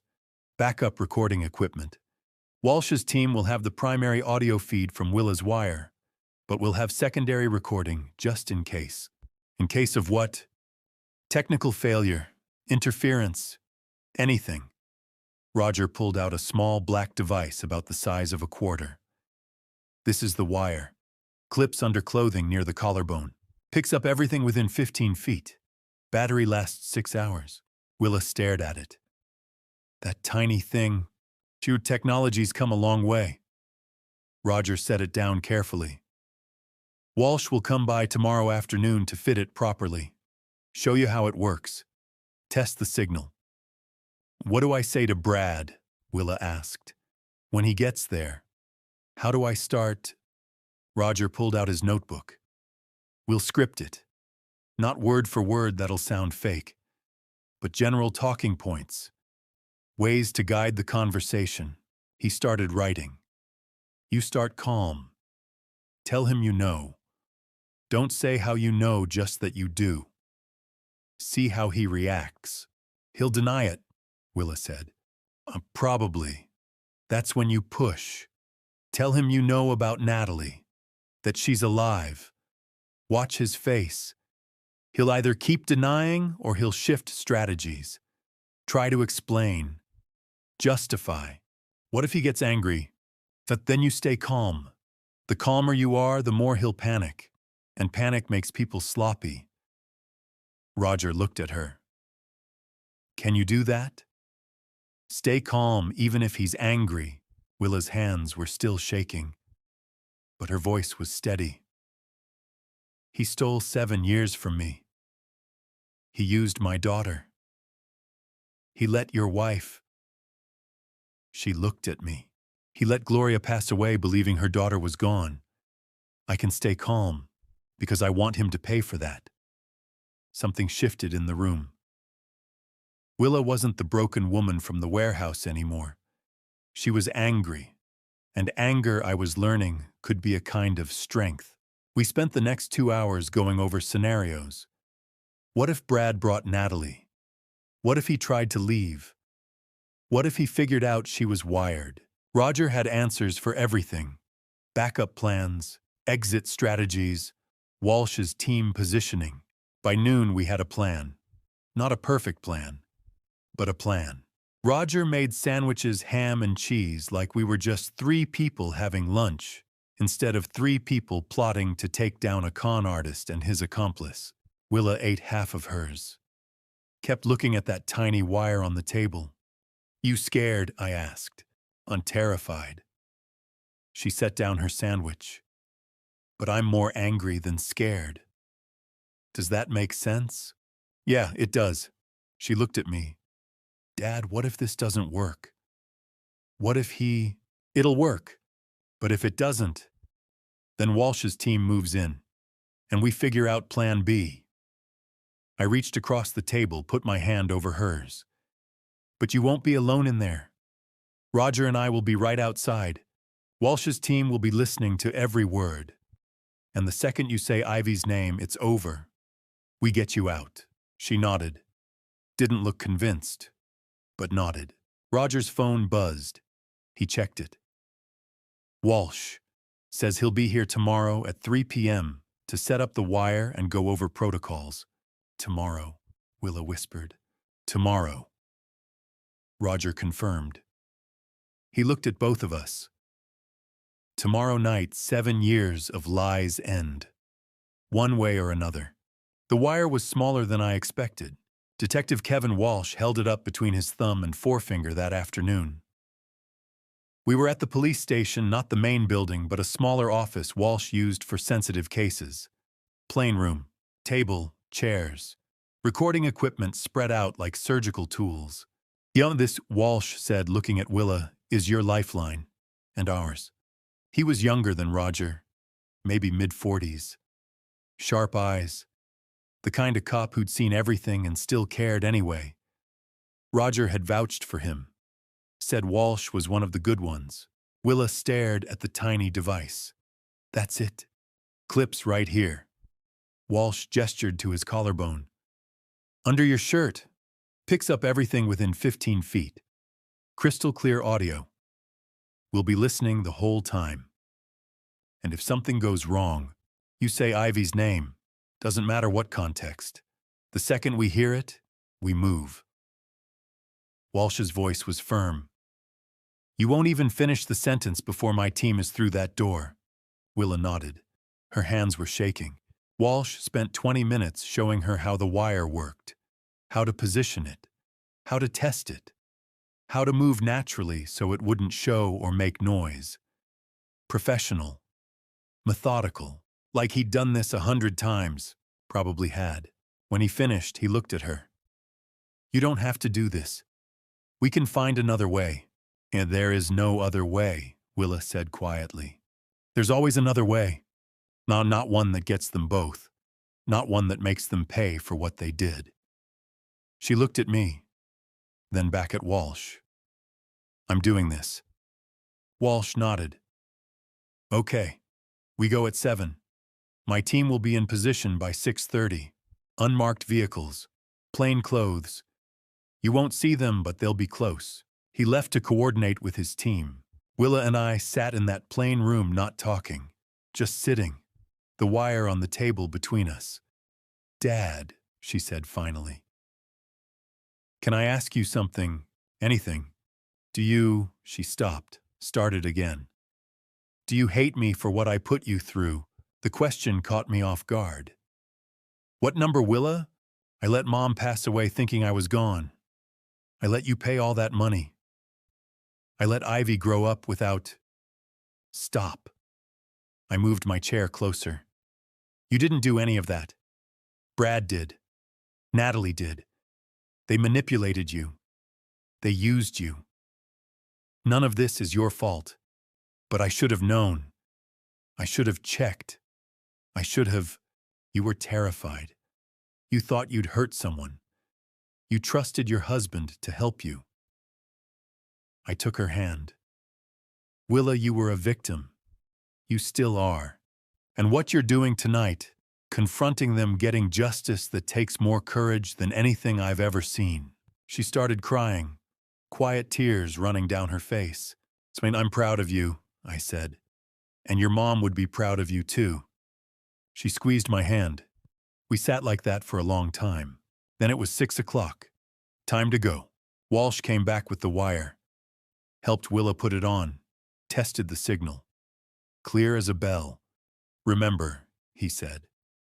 "Stay calm. Get them talking. And if anything feels wrong, say the word." "Ivy," Willa repeated. "We'll be right outside." She nodded. I wanted to pull her into a hug. Tell her we'd find another way. Keep her safe. But I knew she needed to do this. Needed to face them. Needed to end 7 years of lies. "I love you," I said. "I love you too, Dad." 7 o'clock came too fast. Roger and I were in his car, parked 50 yards from the warehouse. Far enough that Brad and Natalie wouldn't notice. Close enough that we had a clear view of the side entrance. I had binoculars. Roger had a camera with a telephoto lens, and in my ear a small earpiece connected to Walsh's frequency. I could hear everything Willa heard, everything her wire picked up. The waiting was terrible. Walsh's voice crackled through the earpiece. "All units in position. Target vehicle not yet arrived. Stand by." I looked at the warehouse. One light in the upper window. Willa was in there, alone, waiting. "She'll be fine," Roger said, seeing my face. "You don't know that. I know she's stronger than Brad thinks she is. I know she's got every cop in this county ready to move if she needs them. And I know she wants this." Roger lowered his camera. "Stephen, your daughter spent 7 years thinking she was responsible for something terrible. Tonight she becomes the one who brings them down. That's power. She needs this." I knew he was right. Didn't make the waiting easier. 8 o'clock passed. 8:15, 8:30. Maybe they're not coming," I said. "They'll come. Brad's predictable. Comes to the warehouse every few days. He'll come." At 8:47, headlights turned onto East Industrial Avenue. This is the moment everything changes. The wire is on. The police are in position.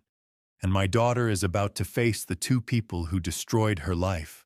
But before I take you inside that warehouse, I need to know, are you still here with me? In the comments, describe how you feel right now using just one word. Or tell me the first instinct that crossed your mind in this moment. I need to feel that you're here with me. One more thing, what follows includes some dramatized details created for storytelling and educational purposes. If that's not for you, feel free to pause here. I understand completely. But if you're ready for the truth, let's see this through together. Silver Sedan. That's them, Roger said, raising his camera. Through the binoculars, I watched the car pull into the warehouse lot. Park near the side entrance. Two people got out. Brad, tall, clean-cut, wearing a jacket I'd probably paid for with my money. And Natalie, dark hair, confident walk.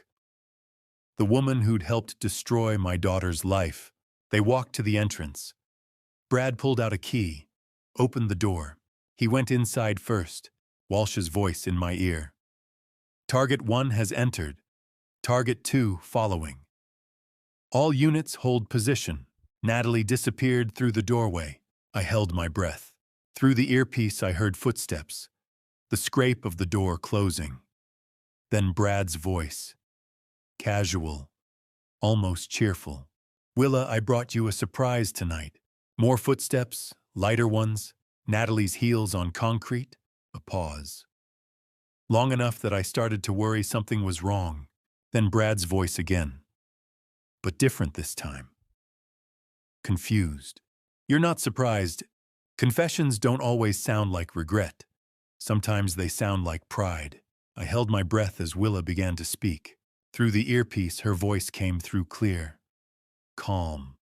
Steadier than I expected. Brad, I know everything. A pause. Then Brad's voice, careful now. Know what? What are you talking about? I know Natalie's alive. I know she never, Willa's voice caught, but she pushed through. I know you lied to me, both of you, for 7 years. Silence. Long enough that I gripped the binoculars tighter, ready to move. Then Natalie's voice. Cool. Almost curious. How did you find out? Roger grabbed my arm, held up his phone. Recording. Every word. Does it matter? Willa said. You lied. You made me think I'd hurt someone. You kept me locked in here while you lived your lives. Brad's voice shifted. Harder now. Angry. You were supposed to stay hidden. Hidden from what the police aren't looking for me, are they? They never were. You don't understand. Then help me understand. Willa's voice was stronger now. Tell me why. Why did you do this?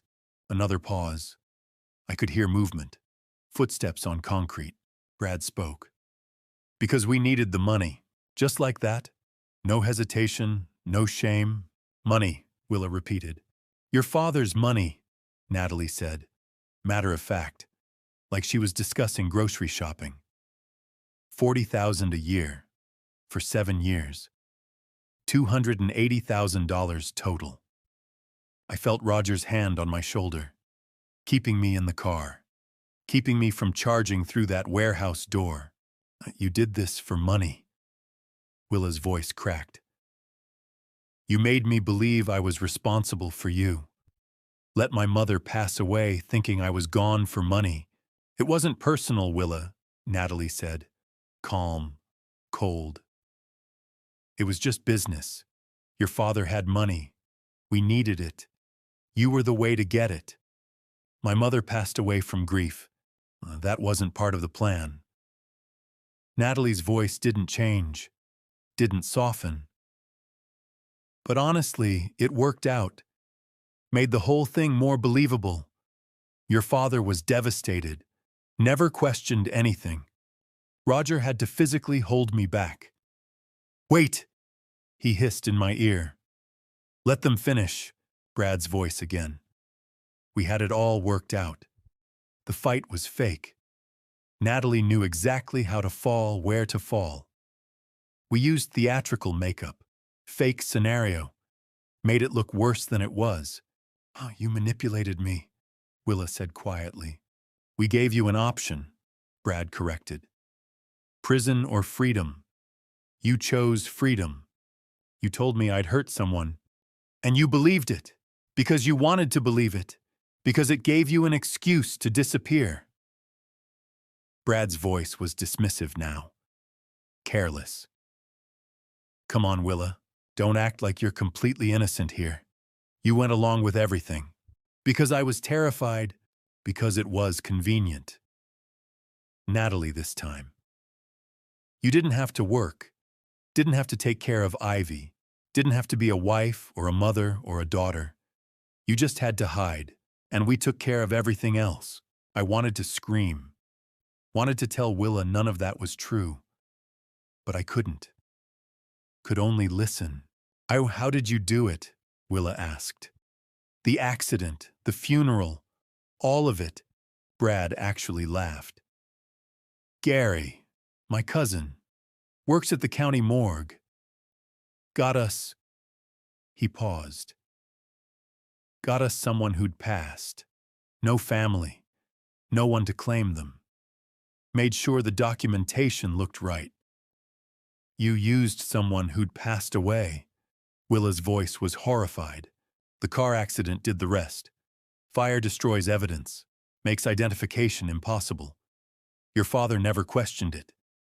Why would he? His daughter was gone. And the urn, to coffee grounds. Natalie sounded almost amused. And cinnamon, and some other spices. Your father kept that thing on his mantle for 7 years. Never opened it. Never checked. My hands were shaking. Roger's hand tightened on my shoulder. $280,000, Brad said. Paid for everything. This warehouse, Natalie's apartment, our trips, our life together. You've been together this whole time, Willa said. Not a question, a statement. Yeah, since before you actually, Natalie said. Brad and I have been seeing each other for almost 10 years. You just didn't notice. And tomorrow? Willa asked. You said something about tomorrow. Tomorrow we fly to Grand Cayman, Brad said. New life, new identities. We've got just over 60,000 in the offshore account. Enough to start fresh. What about Ivy? What about her? Brad's voice was cold. She's fine. Your father can keep paying. Or not. Doesn't matter to us. You're just going to abandon her. She's not my problem anymore. Silence. Then Willa's voice so quiet I almost didn't hear it. Take me with you. Roger's head snapped up. We hadn't planned this. What? Brad sounded confused. Take me with you. To the Cayman Islands. Let me disappear for real this time. Why would we do that? Because I have nothing left here. Willa's voice was breaking. Academy Award breaking. My father hates me. Ivy doesn't know who I am. I might as well start over too. Brad and Natalie didn't respond. I could hear them talking, whispering, too quiet for the wire to pick up clearly, then Natalie's voice louder. We don't need her. She knows too much, Brad said. Everything. If she talks, then we make sure she doesn't talk. She comes with us, Brad said slowly. Or, the silence that followed made my blood run cold. Or what? Willa's voice, still calm, but I could hear the edge of fear creeping in. Brad's voice dropped to a whisper, but the wire picked it up. Clear as day. Or we make sure you never tell anyone. The moment I heard the threat, I moved. Through the earpiece, Brad's voice continued. Colder now. Final. Willa, you're a liability. You always have been, Natalie's voice. We can't risk her talking, then sounds, movement, a sharp intake of breath. Willa's voice no longer calm. Let go of me. I didn't think, just reacted. The car door slammed open. I was out before Roger could stop me. Stephen, wait. I didn't wait. Couldn't wait. My daughter was in there and they were threatening her, and 7 years of control snapped in that instant. Roger was behind me shouting into his radio. All units move in, go, go, go. I heard sirens, saw headlights, police vehicles converging from every direction. But I was already running. 50 yards felt like 50 miles. The warehouse door, side entrance. I hit it with my shoulder and it flew open, inside. The scene froze for half a second. Brad gripping Willa's arm, Willa trying to pull away. Natalie standing near the exit keys in hand, ready to leave. All three of them turning toward me as the door crashed open. "Get away from my daughter." The words came out raw, furious. Brad's hand dropped. Willa stumbled backward. Then the warehouse exploded with sound and movement. "Police, hands up, police." Officers flooded through the door behind me. Black uniforms, vests, weapons drawn but pointed down. Professional, fast, overwhelming. Detective Walsh was first through. Brad Wallace, Natalie Hughes' hands where I can see them. Brad looked at the door, at the officers, at Walsh. His face went through about 5 emotions in 2 seconds. Shock, panic, calculation. Then something like defiance. He bolted, tried to anyway. Made it maybe 3 steps before Walsh moved. 1 second Brad was running. Next second he was face down on concrete with Walsh's knee on his back and handcuffs clicking into place. "You have the right to remain silent." Walsh started. Natalie didn't run. Just stood there. Raised her hands slowly, expression blank. No fear, no anger, nothing. Like getting arrested was mildly inconvenient instead of life-destroying. Another officer moved in, cuffed her, started reading rights. And Willa was standing in the middle of it, all wire still hidden under her shirt, looking lost. Looking free. Looking terrified and relieved and broken all at once. I crossed the warehouse in 3 strides and pulled her into my arms. She collapsed against me, started crying. Not quiet tears, full-on sobbing. 7 years of fear and guilt and isolation pouring out. "It's over," I said into her hair. "You're safe now. It's over." "Dad." Her voice cracked. "I'm so sorry. About everything. About Mom, about the money, about—" "I will figure it out," I said, held her tighter. "Together. We'll figure it all out together." Behind us, officers were securing the scene, taking photos, collecting evidence. Walsh was on his radio, coordinating with someone.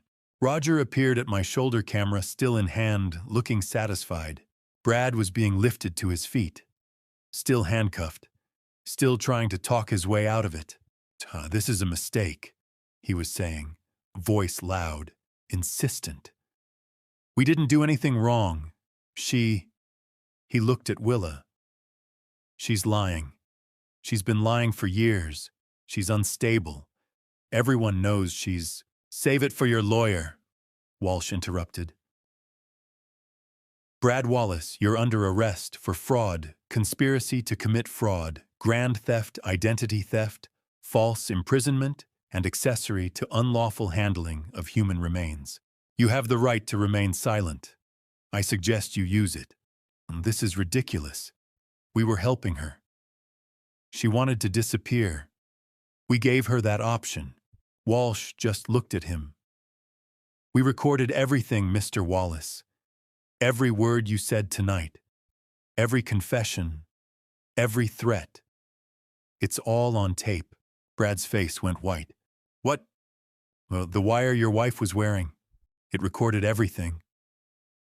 Walsh held up a small device. Crystal clear audio. You admitting to staging the fight. Faking Willa's death. Stealing from Stephen Harper. Planning to flee the country. And threatening Willa Harper when she confronted you. Brad stared, then looked at Willa. Really looked at her. Understanding dawned. You set us up." Willa wiped her eyes. Looked at him. And for the first time in 7 years, she looked strong. "No," she said quietly. "I just told the truth." 2 officers led Brad toward the door. As they passed, he twisted back. we would have gotten away with it. His voice cracked, almost desperate. We had it all planned. We were so close. Walsh shook his head. You were never close, Mr. Wallace. They took him outside, into one of the police vehicles. Doors closed. Sirens started. Natalie was already in another vehicle. Still silent, still cold. Staring straight ahead like none of this mattered, Walsh turned to us. We'll need statements. From both of you. But we've got the primary evidence. The wire recording. Financial records Roger provided. It's solid. What happens now, I asked? They'll be arraigned tomorrow. Bail will be high. Federal charges are likely wire fraud, money laundering. We're also picking up Gary Wells tonight. Your cousin at the morgue. He added, looking at where Brad had been. Conspiracy, body theft, falsifying records. And Willa. Walsh looked at her. Gentle now. Ms. Harper is a victim, not a suspect. We'll need her testimony, but she's not being charged with anything. She's free to go. Free to go. 7 years. And she was finally free to go. Roger stepped forward, handed Walsh a folder. Financial records, bank statements, transfer receipts, everything Stephen paid over 7 years. $280,000, Walsh said, flipping through. We'll file for restitution as part of the sentencing. It'll take time, but you should get it back. I didn't care about the money, didn't care about any of it. Just cared that my daughter was standing next to me, alive, safe, free. The police vehicles started pulling away. Lights flashing. Brad and Natalie inside. Headed to county lockup. To arraignment. To trial. To consequences they'd avoided for 7 years. Walsh shook my hand. Then Roger's, then Willa's. You did good tonight, Ms. Harper. That took real courage. She nodded, couldn't speak. Walsh left.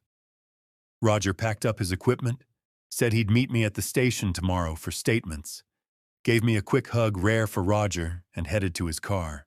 And then, it was just Willa and me, standing in that warehouse, in the place she'd called home for 7 years. Can we leave? She asked quietly. I don't want to be here anymore. Yeah, we can leave. I put my arm around her shoulders. We walked out together, past the makeshift bed, past the photos of Ivy on the wall, past 7 years of imprisonment. Outside, the night air was cool, clean, free. As the last police car disappeared into the night, I felt my daughter's hand slip into mine. We had a long road ahead. Legal proceedings, therapy, rebuilding, introducing Willa to Ivy, explaining everything. But for the first time in 7 years, we'd walk it together. Justice isn't just a verdict. It's what comes after. The trial began 3 months later in January 2025. Those 3 months between the arrests and the trial passed in a blur. Police statements, meetings with prosecutors, therapy sessions for Willa. Slow, careful steps toward healing. Introducing Willa to Ivy under supervision, at first only an hour at a time. Ivy confused and cautious. Willa patient, gentle, afraid of pushing too hard. Me standing in the middle, trying to keep everyone steady while my own emotions threatened to pull me apart. The trial was held at the federal courthouse downtown. A massive stone building with high ceilings and echoing halls, the kind of place that reminded you how small individual lives were compared to the weight of the law. Brad Wallace was charged with fraud conspiracy to commit fraud, grand theft of $280,000, false imprisonment of Willa Harper, identity theft, and accessory to the unlawful handling of human remains. Natalie Hughes faced charges of conspiracy, fraud, theft, and aiding false imprisonment. Gary Wells, Brad's cousin who worked at the county morgue, was charged with body theft, falsifying official records, and conspiracy. All three pleaded not guilty. The prosecution appeared unconcerned. I testified on the second day. I walked into the courtroom wearing the only suit I owned, the same one I had bought for Willa's funeral 7 years earlier and had never worn again. I sat in the witness box while the prosecutor asked me to tell my story. I told the jury about Willa's supposed accident, about Gloria's grief, about the urn that sat on my mantel for 7 years, about the $40,000 I sent Brad every January, about discovering the coffee grounds and cinnamon, about finding my daughter alive inside a warehouse. The defense tried to suggest I had been careless, that I should have questioned things sooner, that somehow my trust made me partially responsible. The prosecutor shut that down quickly. She showed the jury 7 years of bank records, transfer receipts, written documentation of every payment. She demonstrated that I had done exactly what any grieving father would have done, trusted family, and tried to protect his granddaughter. Willa testified on the 3rd day. I watched from the gallery as she walked to the stand. She wore a simple blue dress we had picked out together. Her hair was longer now. She looked healthier, stronger, but when she began to speak, her voice trembled. She told them about the staged fight with Natalie, about being convinced she had hurt someone, about Brad telling her she would go to prison, about being locked inside that warehouse for 7 years, about the fear, the isolation, and the guilt that never let her sleep. She spoke about missing Ivy's first steps, her first words, her first day of school. 7 years of her child's life stolen. When she finished, the courtroom was silent. Brad's attorney tried to portray Willa as a willing participant, someone who wanted to escape her responsibilities as a mother and wife. The prosecution dismantled that claim. They played the wire recording, Brad's voice admitting the setup, Natalie's calm, deliberate confession, their plans to flee the country, their threats when Willa confronted them. The jury heard everything. They also saw the evidence. The fake urn filled with coffee grounds and cinnamon sat on a table as an exhibit. Bank records revealed offshore accounts. Surveillance footage showed Brad and Natalie together. The falsified death certificate was entered into evidence. Gary Wells testified, after taking a plea deal admitting he had provided remains from the morgue in exchange for $5,000. Natalie's attorney claimed it was a misunderstanding, that she was just Brad's girlfriend and didn't understand the full scope of his actions. The wire recording destroyed that argument. Natalie's voice was cold and precise. It was just business, Willa. Your father's money. The trial lasted 2 weeks. The jury deliberated for 4 hours. On February 14th, Valentine's Day, they returned their verdict. Guilty on all counts. For all defendants. The courtroom erupted. Applause, gasps, objections from Brad's attorney. The judge slammed his gavel for order. I took Willa's hand. She was crying. So was I. Sentencing came a month later in March. Brad Wallace was sentenced to 15 years in federal prison. Natalie Hughes received 12 years. Gary Wells was sentenced to 5 years in state prison. All 3 were ordered to pay restitution. $280,000 to me. An additional $50,000 to Willa for emotional damages and false imprisonment. Brad's parental rights to Ivy were terminated. Family court granted me custody. Willa would rebuild her relationship with Ivy gradually with professional support. But legally, Ivy was mine to raise. Brad said nothing as the sentence was read. He stared straight ahead. Natalie looked bored, Gary cried. They were led away. 15 years. 12 years. 5 years. Numbers that could never return what they had stolen, but at least they meant accountability. 6 months after the verdict in July, life wasn't perfect. But it was ours again. Willa lived in a small apartment 10 minutes from my house. She worked part-time at Harper Family Market, learned the business, and took community college classes at night. Independence came slowly, but it came. She saw Ivy 3 times a week, sometimes at my house, sometimes at the park. Sometimes the 3 of us ate dinner together, and for a moment it almost felt normal. Ivy was doing better, still in therapy, still working through confusion and grief, but she was resilient. Last week, she asked Willa to teach her how to braid hair. They sat on my couch for an hour, Willa's hands guiding Ivy's smaller ones. When they finished, Ivy looked at herself in the mirror and smiled. Mom did it, she said. Willa left the room to cry. Harper Family Market was doing well. Willa had ideas for expansion, online ordering, a small cafe. I taught her the business the way my father had taught me. Some restitution money came through, not all of it. Brad and Natalie had spent most of it. About $60,000 was recovered. I placed half into a trust for Ivy's college, gave a quarter to Willa, and donated the rest to a domestic violence charity in Gloria's name. The money mattered less than I expected. Every Sunday, we visited Gloria's grave. Willa brought flowers. Ivy talked about school. I told Gloria she's home. Our girl is home. 6 months after the verdict. Life wasn't perfect, but it was ours again. Peace doesn't come from forgetting. It comes from choosing to heal. 6 months later, in July 2025, I stood at Gloria's grave with Willa and Ivy. 3 generations, finally together. The cemetery was quiet that Sunday morning, filled only with birdsong and a soft breeze through the trees. Gloria's headstone was simple white marble, her name, the dates, and beneath them, the words, beloved wife and mother. Forever in our hearts. Willa knelt and placed fresh white roses at the base. Gloria's favorite.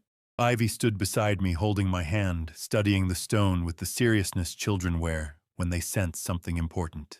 Grandpa, she asked softly, do you think Grandma knows that Mom's back? I looked at Willa.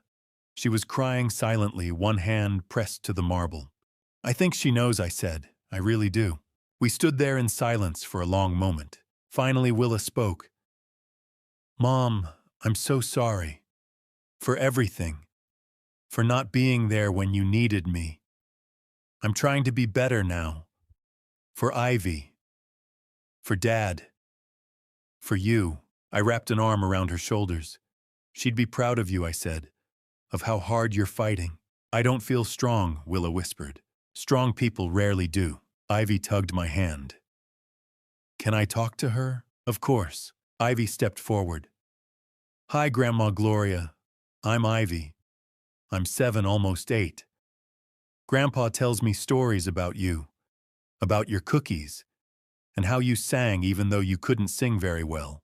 She smiled. I wish I'd met you, but Grandpa says you're watching us.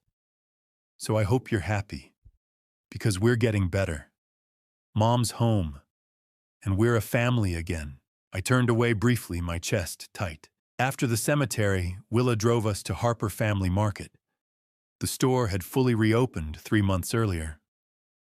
Willa worked mornings, now me afternoons. Teaching her the business felt like reclaiming something that had been paused for years. The community had been incredible. Customers came in just to say they were glad we were back, glad Willa was safe. Business was better than it had been in years. We should expand, Willa said as we unlocked the door. Maybe a small cafe, coffee, pastries. That costs money. We have some restitution funds. It could be an investment. I looked at her, at the spark in her eyes when she talked about the future. All right, I said, let's do it. She smiled wide and genuine. Inside, Ivy ran straight to the candy aisle. We let her choose one treat each visit as a reward for helping around the store. She's good at this, Willa said, watching Ivy deliberate. She is, I replied. Natural business sense. Like you. Like you too. Willa paused. You really think so? I know so. Most of the restitution money had come through. $280,000 recovered. I put half into a college trust for Ivy. Gave Willa $50,000 to help her stabilize. Donated the rest to a women's shelter in Gloria's name. The money helped, but it wasn't what mattered most. Willa had her own apartment now, small but warm. Ivy had a corner filled with books and toys. Therapy continued for both of them. Healing wasn't linear, but it was happening. Brad and Natalie were in federal prison. Brad's appeal was denied. No contact with Ivy allowed. I rarely thought about them anymore. We'd lost so much. 7 years. Gloria. Pieces of ourselves. But we were building something new. Forgiveness was hard. Some days the anger resurfaced. Some days grief returned without warning. But I remembered that Willa was a victim too. She survived. And she came back. Forgiveness didn't mean forgetting. It meant choosing love over bitterness. That evening, Willa and Ivy came over for dinner. Sundays were ours now. I made spaghetti using Gloria's old recipe. Ivy set the table. Willa helped with the sauce. For a moment, it felt like the life we'd once known. After dinner, we sat in the living room. Gloria's photo rested on the mantel where the urn once stood. I preferred it that way. Dad, Willa said quietly. Yes, thank you for not giving up on me. I squeezed her hand. I never will. Ivy looked up. Grandpa, can you tell me about Grandma Gloria? I smiled. What do you want to know? Everything. So I told her. About meeting Gloria at a fair. About love and laughter and mistakes and family. Ivy listened closely. Willa cried softly. She sounds amazing, Ivy said. She was. As they left that night, Ivy hugged me tight. Love you, Grandpa. Love you too. Willa smiled. See you tomorrow? 6 a.m. I'll bring coffee. I watched them drive away and felt peace settle in. Not perfect, not easy, but together, and that was enough. 7 years of lies, a lifetime of truth ahead. On a quiet Sunday evening in July, the three of us sat around my kitchen table, 3 generations finally whole. Ivy was showing Willa her drawings from school. Willa was smiling, really smiling for the first time in 7 years. And I realized this family story didn't end with revenge. It ended with redemption. And to you listening to this story, remember this. I spent 7 years carrying a weight I didn't even know was there. 7 years paying for a lie. 7 years mourning a daughter who was alive but imprisoned. And when I finally learned the truth, my first instinct wasn't justice, it was rage. I wanted Dad revenge so badly I could taste it. I wanted Brad and Natalie to suffer the way my family had suffered. But God taught me something I didn't expect. God doesn't honor revenge, He honors truth. And when I chose truth over vengeance, when I chose to trust Roger and the law, instead of taking matters into my own hands, God gave me something better than revenge. He gave me my daughter back. Looking back, would I do things differently? Absolutely. I'd ask harder questions. I wouldn't ignore the red flags. I wouldn't let grief blind me to the manipulation happening right in front of me. My advice to you, don't wait 7 years to demand the truth. Don't let people use your pain against you. Don't confuse patience with passivity. This dad revenge story taught me that revenge is temporary, but family is forever. Justice came not because I forced it, but because I trusted God's timing and let the truth speak for itself. And that family story, the one about a father, a daughter, and a granddaughter rebuilding what was stolen, that's the story worth telling. Here's my truth: anger is easy. Forgiveness is hard. But healing is worth it. If this story touched you, I'd love to hear your thoughts. Drop a comment below. If it resonated, share it with someone who needs to hear it. And if you want to follow more stories like this, hit that subscribe button. Your support means the world. Before I go, a quick note. The stories I share often include fictionalized elements created for educational purposes. If that's not your preference, I completely understand. Feel free to explore content that better fits your interests. Thank you for staying with me until the very end. It means more than you know. 7 years of lies, but a lifetime of truth ahead.